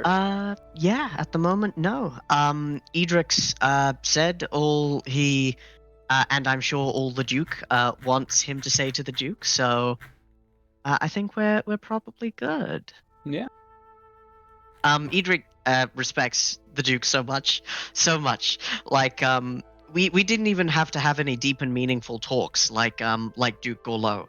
It's just You did have a deep and meaningful we talk did with have him a deep once, and though. meaningful, but we wouldn't have to. All I'd have to see is this grumpy guy like maybe hold a table leg, and then I'd be right there with him. All right. I want awareness rolls as the envoy continues on, and a critical is all that's really going to matter here. Just warning you ahead of time. I could stack the deck in my favor. Critical! Oh, baby! Well done! I I don't don't know how even the need fuck to this happened. roll. Wait. Where's my... Oh, it's at the top. Keep forgetting that they're fucking alphabetical. Would make my life so much easier. No geniality? No geniality. We're out of the thing. That's a success, baby. Hell yes. That was a good roll, Sir Florence. Very good roll. All right. Good stuff. So you're riding from Glevum. That's where you are right now. Post this map right here. And your next path will take you to Carline down here. As you're moving, you cross this river forward here. And as you do so, well, you notice the water is rather low, but that's just something you all notice. But as you kind of look back on the horizon, Florence, you notice a series of knights riding out south. And for whatever reason, you're certain that that's the Duke. You're certain the Duke is up to something. And the banners suggest this isn't something involving peace. I think your guess in this moment is that the Duke means to die on the battlefield. Right. He's going south? Yep. Hmm. Where the fuck is he going? Oh, right. Yeah, I think with that, Florence just would look over for the moment. Probably long enough that it draws probably the attention of his friends before he goes. Off goes the Duke, searching for his final reward. Truly. No, I'm just making stuff up. And then he rides off. Perin, Don't know. I don't know if you're lying or not. Like Edrich picks up his pace. Perin stays there. And are we on our horses right now? Yeah. I think Perin actually stays in the road and gets off of his horse and takes his sword and plants it into the ground and then kneels on it, and he goes, "Dear Lord, I know it's been a while since I've prayed to you. And I'm sorry for that. But for what it's worth, I pray for someone else today. I pray for the Duke. He's lived a long and tired life. Watch over him. And bring him to the peace that he... And he stops the prayer. And he goes, Amen, and Godspeed. He pulls the sword out of the ground, wipes the dirt off of the engraved, the engraved sword of victory that he's got, sheathes it, and gets back onto his horse, catches up. Alrighty. So your trip here will take you into Gales, and I just gotta check something here. Give me a second.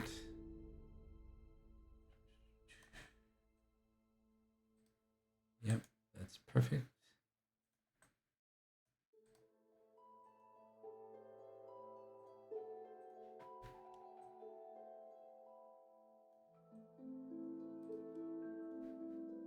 All right, and just want to see where you guys are right now. Kill. Cardiff. Did that help? I've been to Cardiff. As you guys move through each of these locations, you move from Glevum. It's probably like a full day ride to Fort Gwent. When you get to Fort Gwent, you notice something really peculiar. Like, as you cross this other river, it seems to be a bit shallow in nature as well. And as you get to Fort Gwent, folklore, I think, shall be the answer here. Oh boy.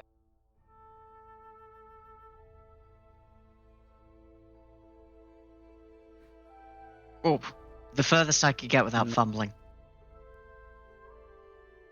I've also got fairy lore, which is one higher.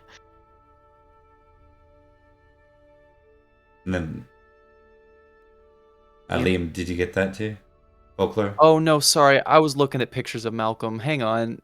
Roll folklore. Baba Booey, there you go. Yeah, okay. You just hear some strange things in passing in Fort Gwent about...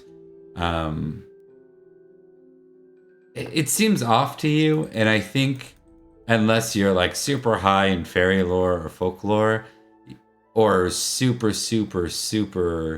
into like fae-oriented tales, you're gonna dismiss it as kind of like peasant talk, I think.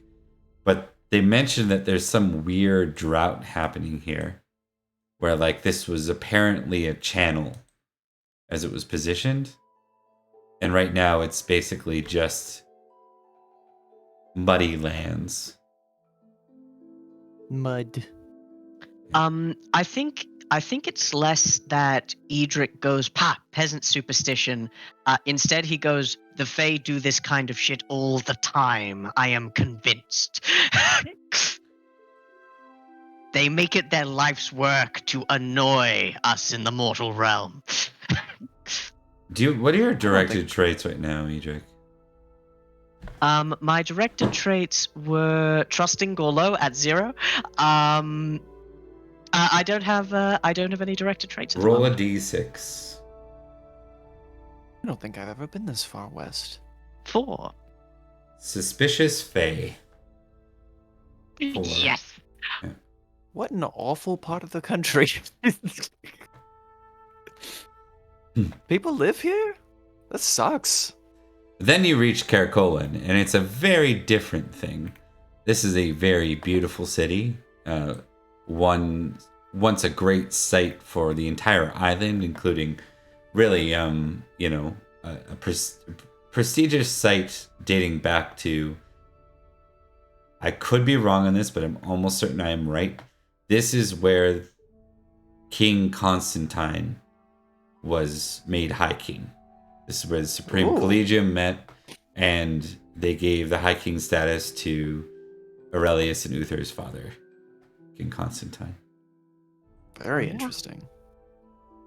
And as you arrive here in this wonderful, busy port city, you are met with a potentially familiar face. I'll throw it to you, see if you recall. And if you don't, we can get into a little bit of the role play before we move into our final scene for the night. So, as you reach this place, Marvelous. I need recognized rolls from everyone or heraldry. If you do recognize, it's +5. Oh my god, it's Dracula. Success on recognize. Fail on Was it recognize. heraldry or recognize, or just recognize? Heraldry is +5, Heraldry? recognize is flat. Oh, recognize is flat. Oh, I super failed You said that the other one. way around. I Yeah, you said- fumbled. okay. You did say the other. Amazing. It is Sorry. Dracula. Sorry, and yeah, I was wrong anyways. It was recognize is +5, heraldry is flat, is what I meant to say. So Oh, Oh, either Still way, a fumble for I you. fumbled.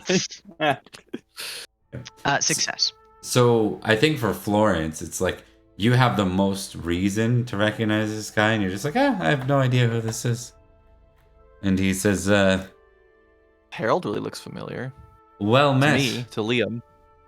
you three. Yes, well met. And likewise, Sir Elaine. Elaine. So Elaine, yes. Good to Ah. see you. I was wondering if you'd remember me. I haven't seen you since Tintagel. Yes. Yes, of course. Tintagel. Quite a day that was. Oh. Right. Edric's like quickly picking up that he's the only one. It's coming back to Perin now, I think. Florence has no fucking clue. I will say that the years have been mixed in fortune since then. But, well, we'll see where it takes us. Grateful to have you greet us here.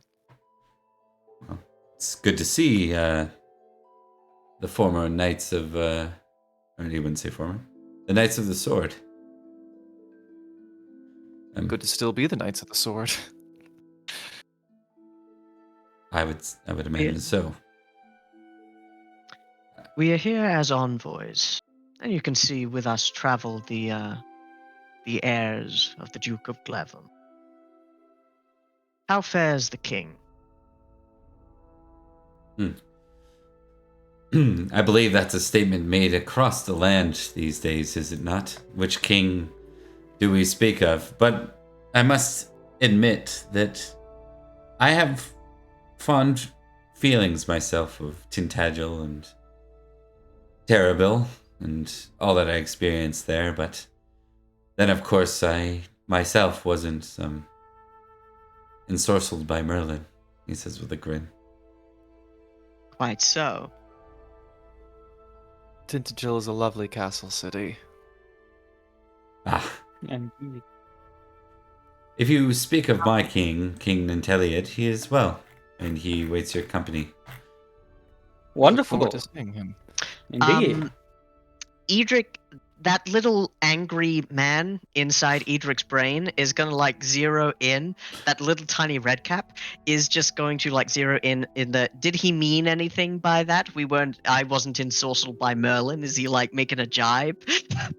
Felt playful to me. Yeah, it was. I think it depends on how you take it. To be honest, maybe let's see if. I mean, does Edric have a sense of humor anymore, or has that been beamed out of him at this point?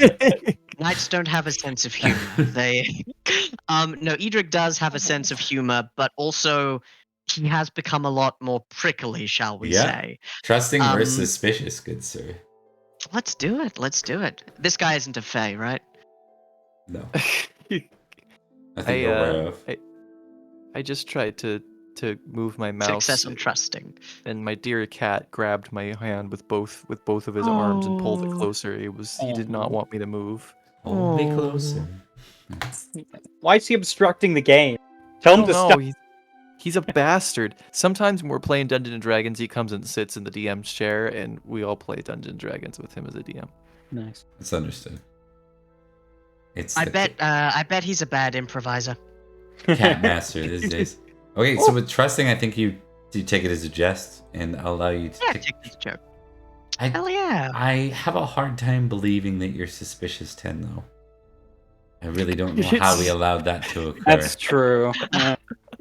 All right, go ahead and roll. I think 2d6, Thomas, and then up your suspicious by that much. Yeah. It's Then suddenly times that by suspicious. 30. But yes, no. If you're surprised about that, you'll be amazed by my modest 12, proud 8.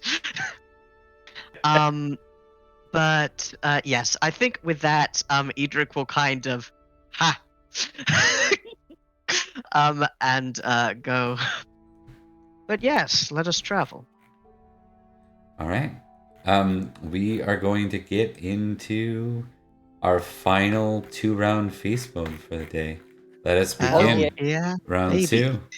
As I believe we're at the stumble portion of the feast. we were. Let's start with some appearance rolls, folks.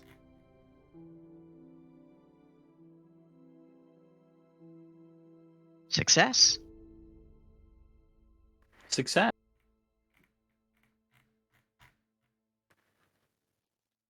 Is it going to be a crit? We're not that lucky, but it might be a fumble. Perin appearance. The button did not work for me for some reason.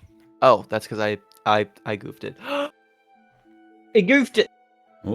I have had a descending scale of appearance rolls this game. It's wearing off slowly It's but the rule of surely. threes. Something about Perrin's Amazing. eyes. He just looks older. So true, actually. I got hotter this year, and yet I am measurably worse. You have to actually drink water for that to show up, though. Yeah. And not I have. don't think we drink anything other than booze here. I don't Roll think them we know how to pending boil stress. water yet. Yeah. Don't drink water. Okay, we start with It's- Edrich in this case.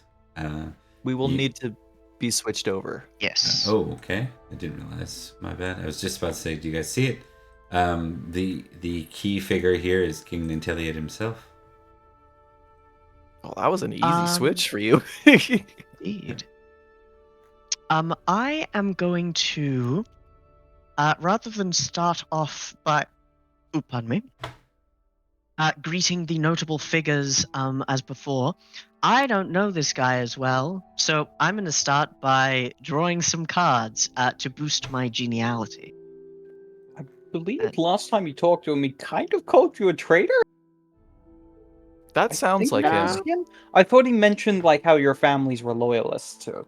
No, that was No, Eldor. no, that was That was Eldor? Oh, Yeah. never mind then. All good. Yeah, this guy was the guy who did that Yeah. sick kickflip. Right. Oh, yeah. He was. Yeah, he was all. Skateboarding in the okay. halls. Here we go. Oh, all right. So we've Oh. got those bandits. A local knight mentions having trouble with bandits. A hunting roll. I can discuss it with length, and he'll be glad for my advice. And on a critical success, I give it, and he asked me to assist him with the matter in the days following the feast. I would do that if my hunting were anything other than 2. The two other ones are duels. Yeah. Passion. During a conversation, a fellow guest says you lack passion. On a success, I'll show them that I do in fact care deeply. On a failure, perhaps they're right. I reduce the passion by 1, and if I'm speaking to a knight, I can challenge them to a duel instead. And inflame passions. Talk at my table becomes heated. Prudent versus reckless. On prudent, I stay out of it. It's probably for the best. +1 geniality. On reckless, I voice my opinion and a challenge to a duel. -1 geniality. I'm going to go with passion. Oh, hunting would really be good for like my new job, but my hunting is also at the moment just 2. So I'm just gonna go with regular passion. Any passion, my choice. I would like to roll honor in this case. It's not a guaranteed win, but also lets me fight a duel. Okay. Ooh, or should I pick my love sword of victory?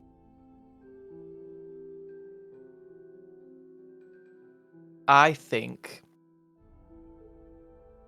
you should get challenged into a duel for talking about how cool your bros are. That's what I think. Is it lower or higher than your honor? Your homage, Uther. Much lower. You should be- Oh, Do yeah, it. my homage Uther. Do My it. love sword of victory is 10. Let's do it. 50-50 shot. Hey! Hey! During a conversation, a fellow guest says you lack passion. I don't Fuck the- know you. So why are you trying to recriminate me on passions that you haven't seen that I have or do not have? I will say this, I have fought beside many of these people and spilt blood for them. While we may have had our split, they are my brothers in war, and indeed, we have crossed worlds together. I care very deeply about a great deal, and you will know this. All right.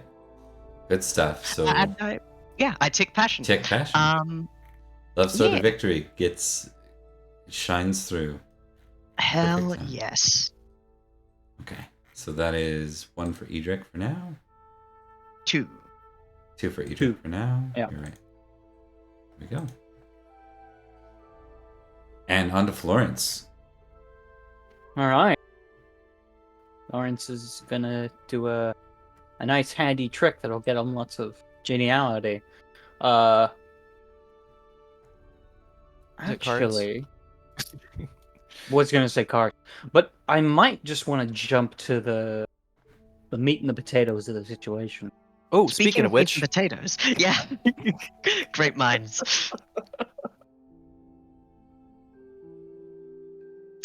What's the food like? what's the food? Give us the What food. is the Give us- food? Give us the meats. Codtails and the cockatrice. Cockatrice! Woo! Oh my Mushroom god, it's back pots, oh again! boy. It's back again. We got both the fucking tube eels and the cockatrice this session. This is a sign of great luck, I feel. Yeah. I think Florence is going to just straight up go to talk to the king. Okay. You are one of the talkie figures here, so let's do it. King Nanteleod, grandson of King Vortimer.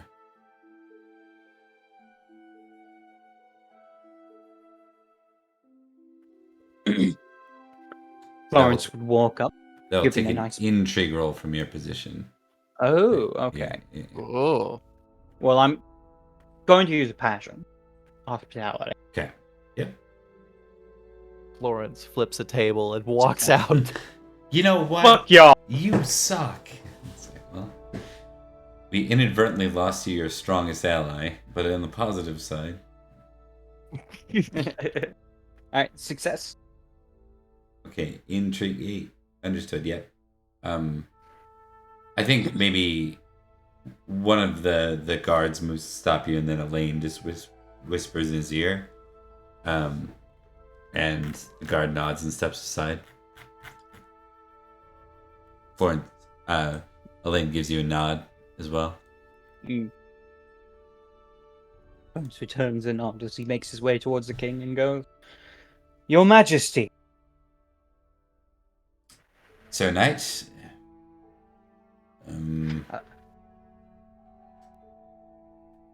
I can't. He hasn't recited you by name yet, right?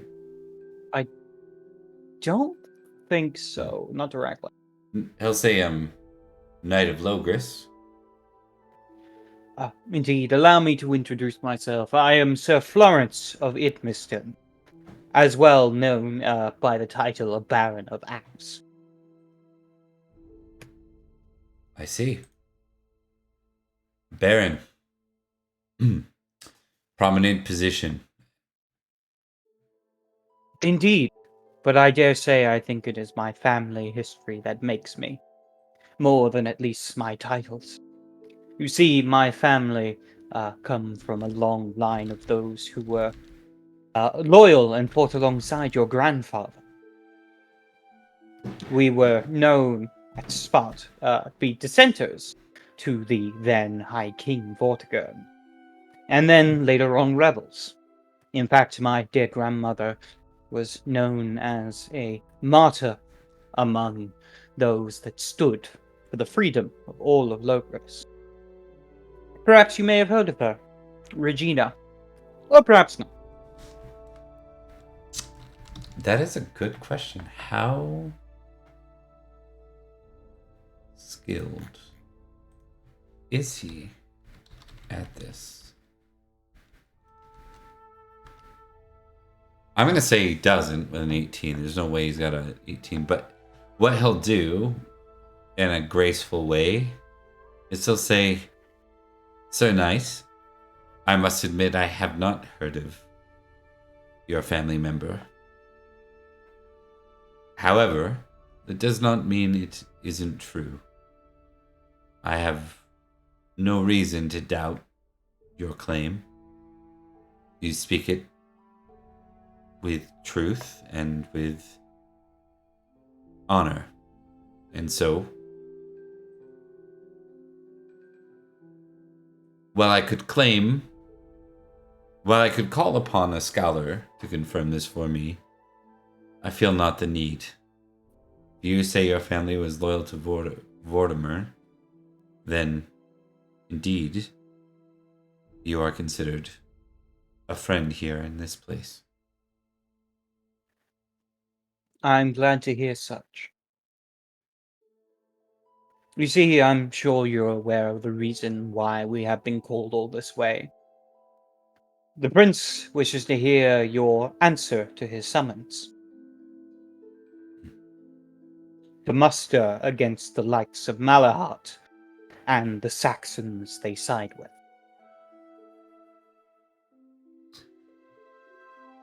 I understand.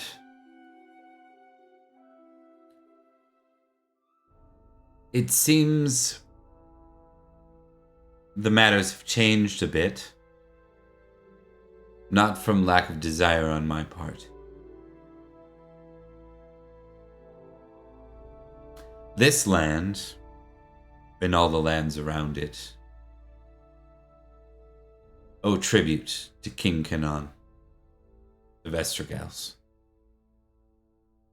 Some have been conquered, and some have merely bent the knee. I understand that you intend to go further into Estragals proper, and so with that, I would like to send myself, or Sir Elaine, and for myself to accompany you on this matter. I think the news in Lindenpool is worrisome for us all. So when I say that I cannot offer my swords, I mean it. Not until King Canaan accepts my desire to do so. That is understood. I thank you once again for the prestigious feast you have arranged for us. I knew from the moment I had heard of you and your legacy that you would be a great and noble man. After all, it runs through your blood, does it not? It does. I have a lot to live up to. But as we've seen with Pascient and others, blood isn't everything. That is true. To your health, your majesty. Raises the glass. He would raise his glass in turn. Cool. And then we are on to Perin. Liam, it is your Parents' turn. turn. I'm gonna draw some fucking cards, dude. I gotta Giver, get every giver, chance giver. I can get. Yeah. Mercy, me lord. Show of strength and romance. Oh, I'm quite awful at least one of these things. What Um, kind of a dickhead just goes to the one-armed knight and goes, "You arm wrestle me"? I can guarantee Florence, you, if he like, hasn't. at the pub, it's Florence, probably if he hasn't noticed 1/3. yet. Yeah, 1/3. What if it's Cadfile? Cadfile's got the same handicap. It's a fair fight. That makes sense. That'd be hilarious, actually. Romance. Some guests converse about love. They want to know how you would win the heart of a lady. I am not doing that. Goodbye.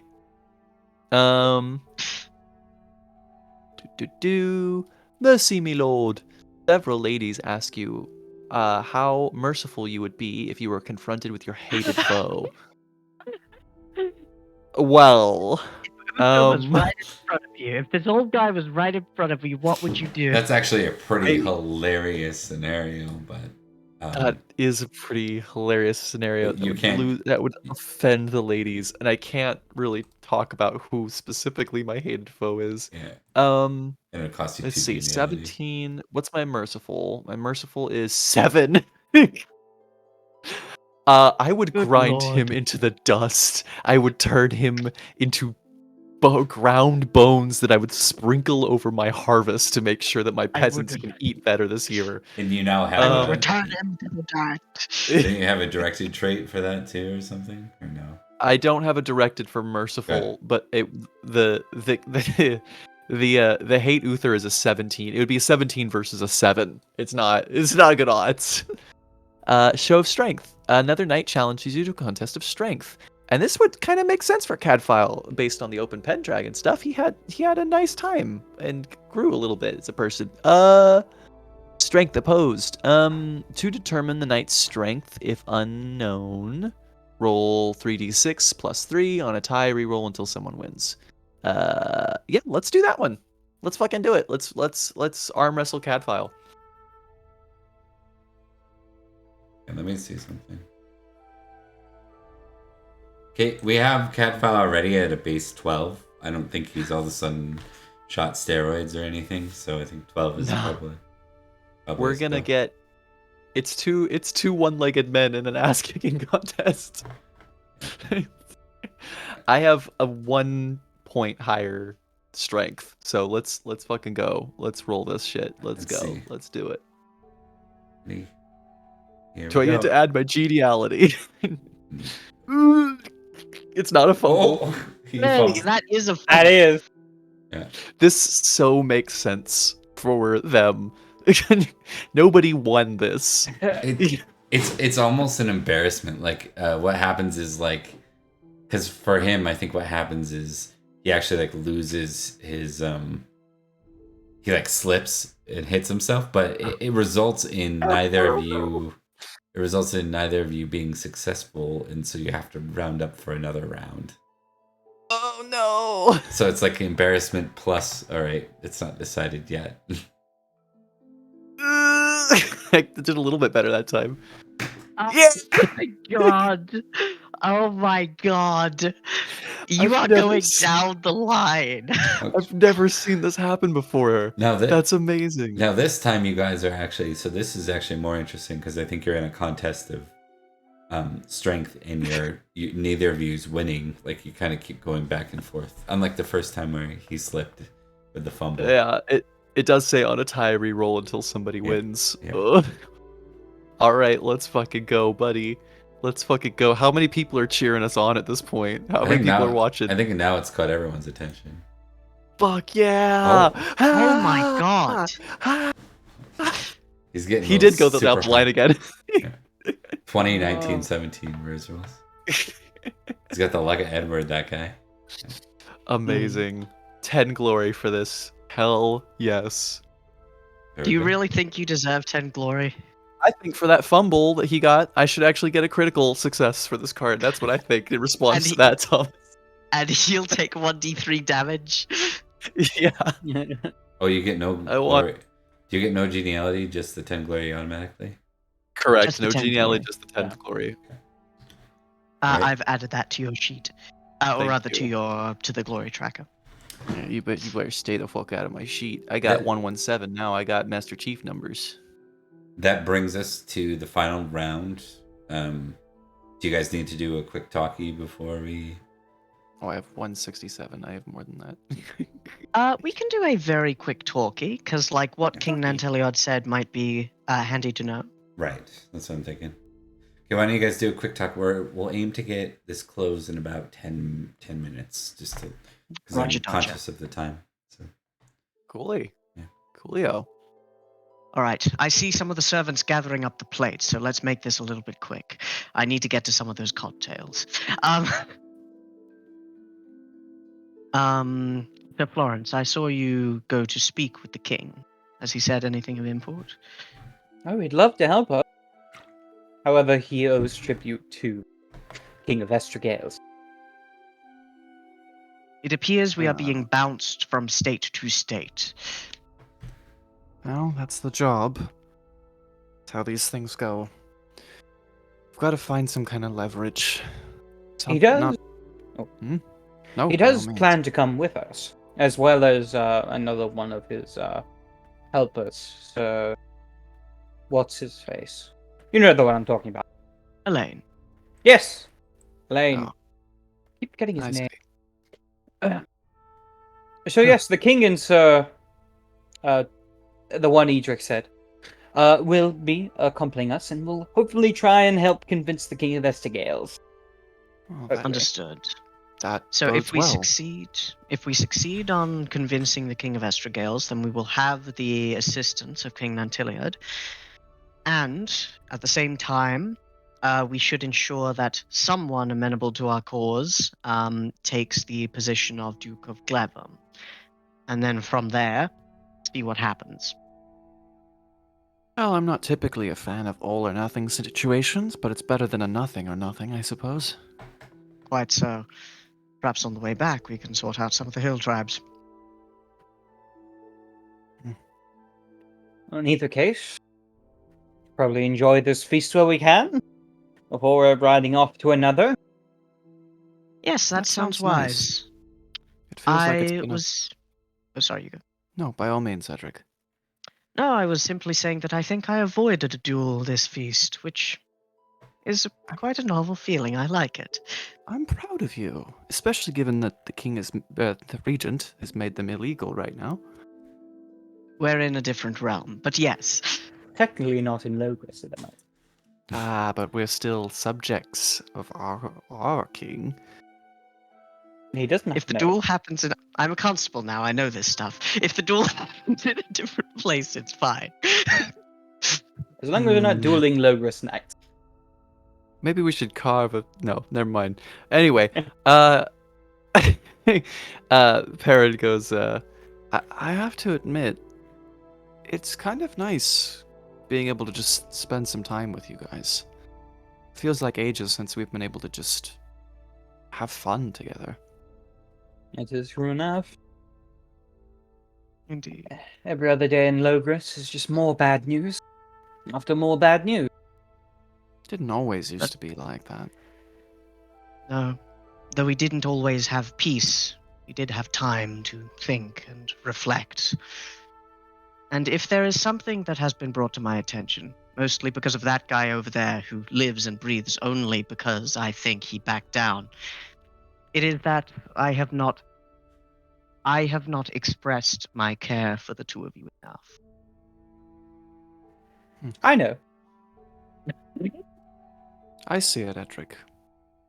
I see Of it. course we do. You've always been a great friend. Hmm. You've been an alright friend. No, I joke. He's been decent. You know, I met a unicorn one time, and I think the unicorn might have technically Oh, he's still going on about this. It's been years. been on above Edric on the scale of being kind to me, and that one tried to impale me, but I think Edric ranks just below that. Yes, a shame that it failed. In either If case, I try to impale you, you will notice, and you will not get away. See, Surely that but- makes me rank higher than the unicorn. No, this is exactly actually the problem, I think. oh, A fey creature beats me. it's good to have these But times. yes, Yes. indeed so. Well, we Um, can. And I feel that will impact Edric's next action. Instead of doing something sneaky and intriguing, he's going to draw more cards and have more fun. Yeah. Let's see it.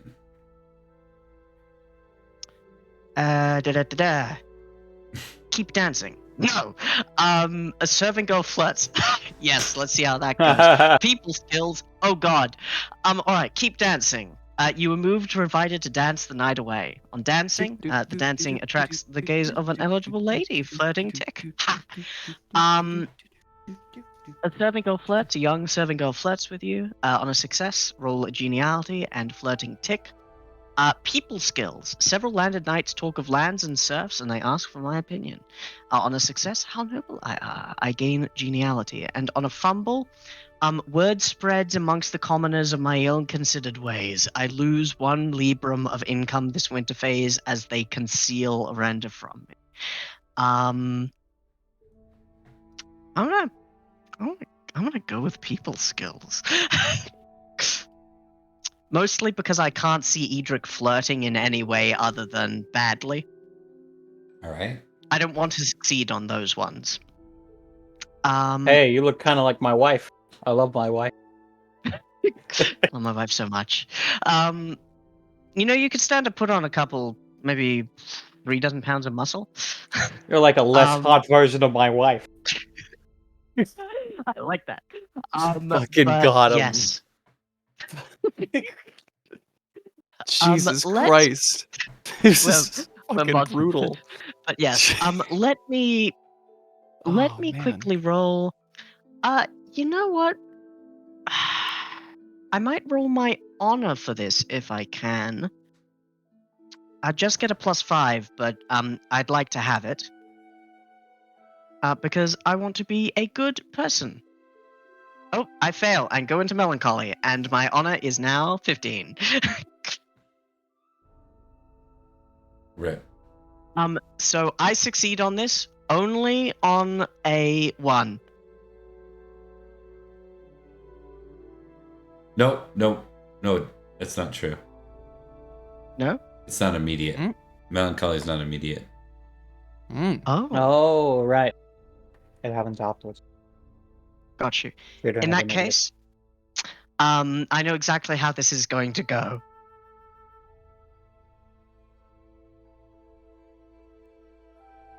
To be honest, it's not likely.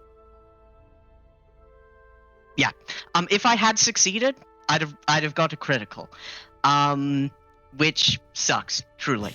But I think Edric, he's talking about. Well, of course, I know the plight of the common people. They suffer and die by my own whims. It was my pride that got them into it. He just can't have fun. He just can't. Exactly. He's like joining with other knights, and he's going like, "Well, of course, let me share my opinions."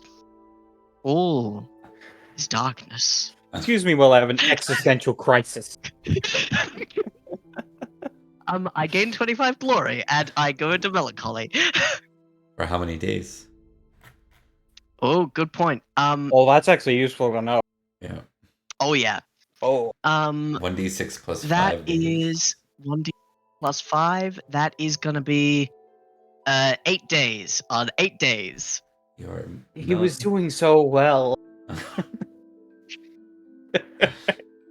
Poor bastard. Oh god. I gain 25 glory as I think Edric goes. They trusted me with their defense, and instead the choices I made led to their demise. My people ate grass this season because I employed a miller who did not know his craft, and he still draws breath. Was it mercy or was it weakness?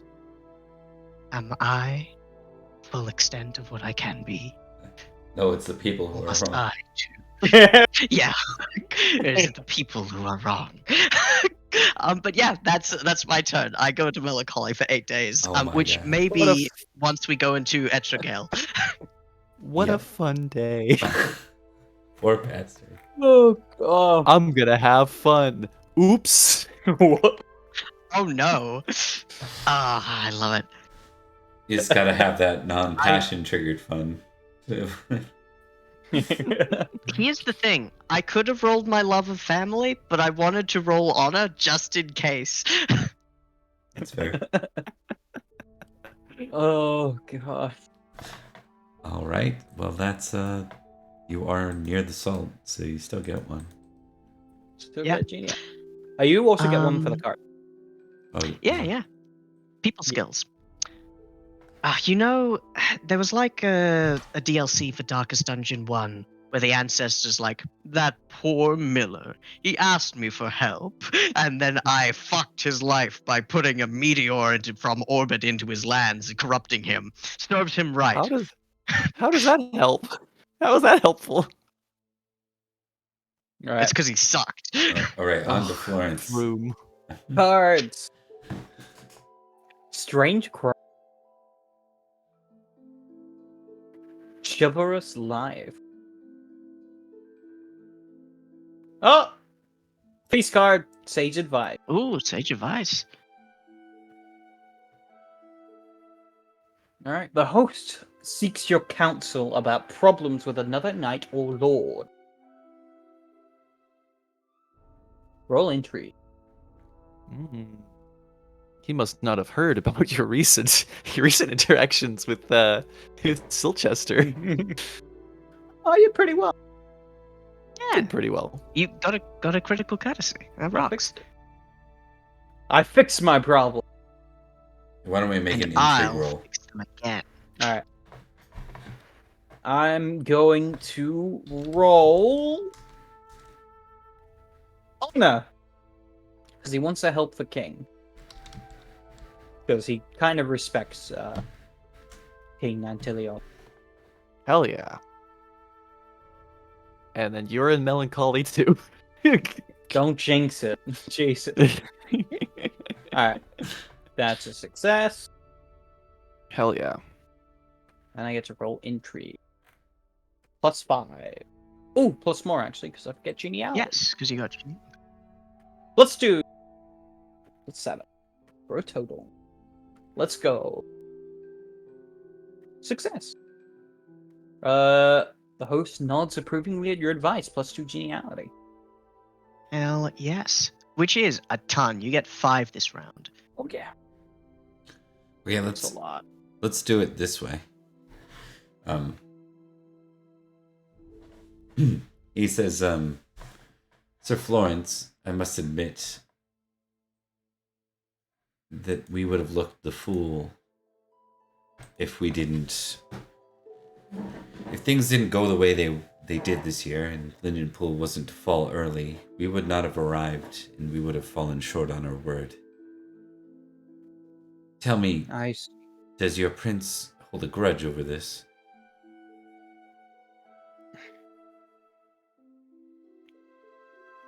The prince is,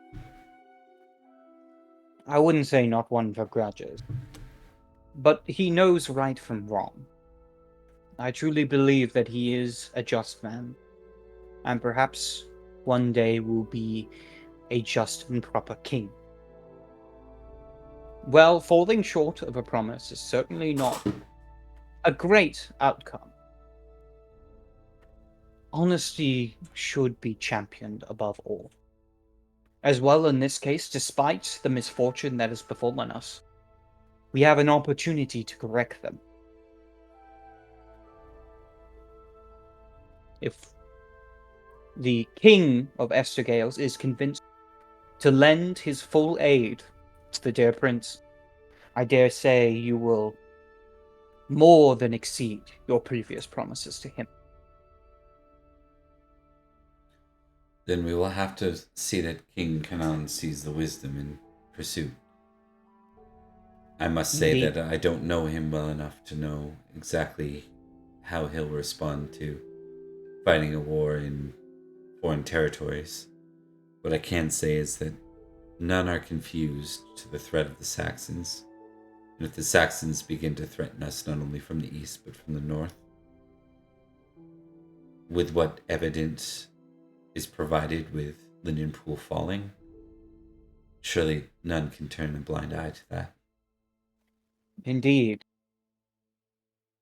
If an entire duchy can fall to the weight of the Saxons and to Malahart, well, who knows what they can do next. I must also say, Your Majesty, you find allies in the sort of victory, especially in this matter. Should you need any aid or any advice, we are all quite skilled in courtly matters.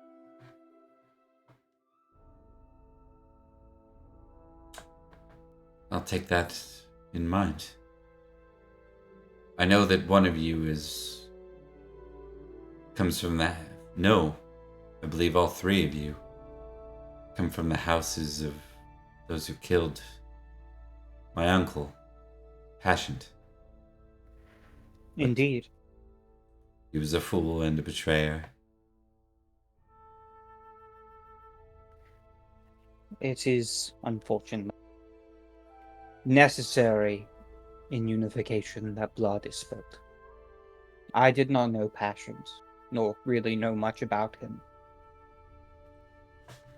But every death that is not properly weighed is a tragedy. I see. That's my thought to it, at least. I did not truly know Passioned either. He was a beggar king. He sought riches from the Irish. That is why they came here.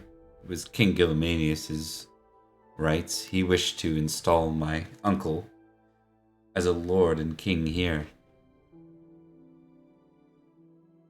I was glad that Uther arrived that day. And I'm glad that my uncle has met his end. With Rowena and Cerdic moving away so long ago, going to the mainland, to Saxon lands, I'm confident in saying that I'm the last of the great line of Vortigern. Yes. Well, I dare say they are big shoes to fill.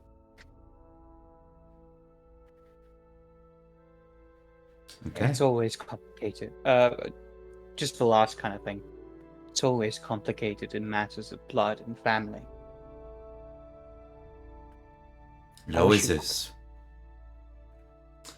All right, and then we'll go to Perin for your final round before we close. I just like to say, like, as Florence was saying, we're all skilled in courtly matters. I was imagining Edrich just kind of stumbling around aimlessly. Going, I'm lost, I don't know where I'm going. This all feels so pointless now.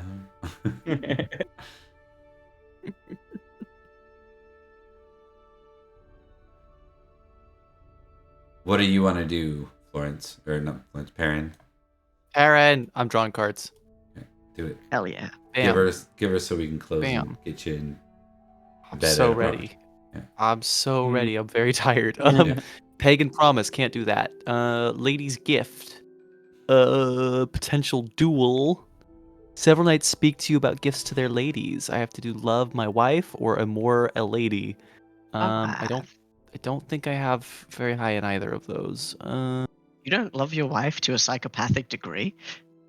I have an 11 in love Lady Bronwyn, and I have a 6 in amore Igraine, which would be quite awkward to talk about.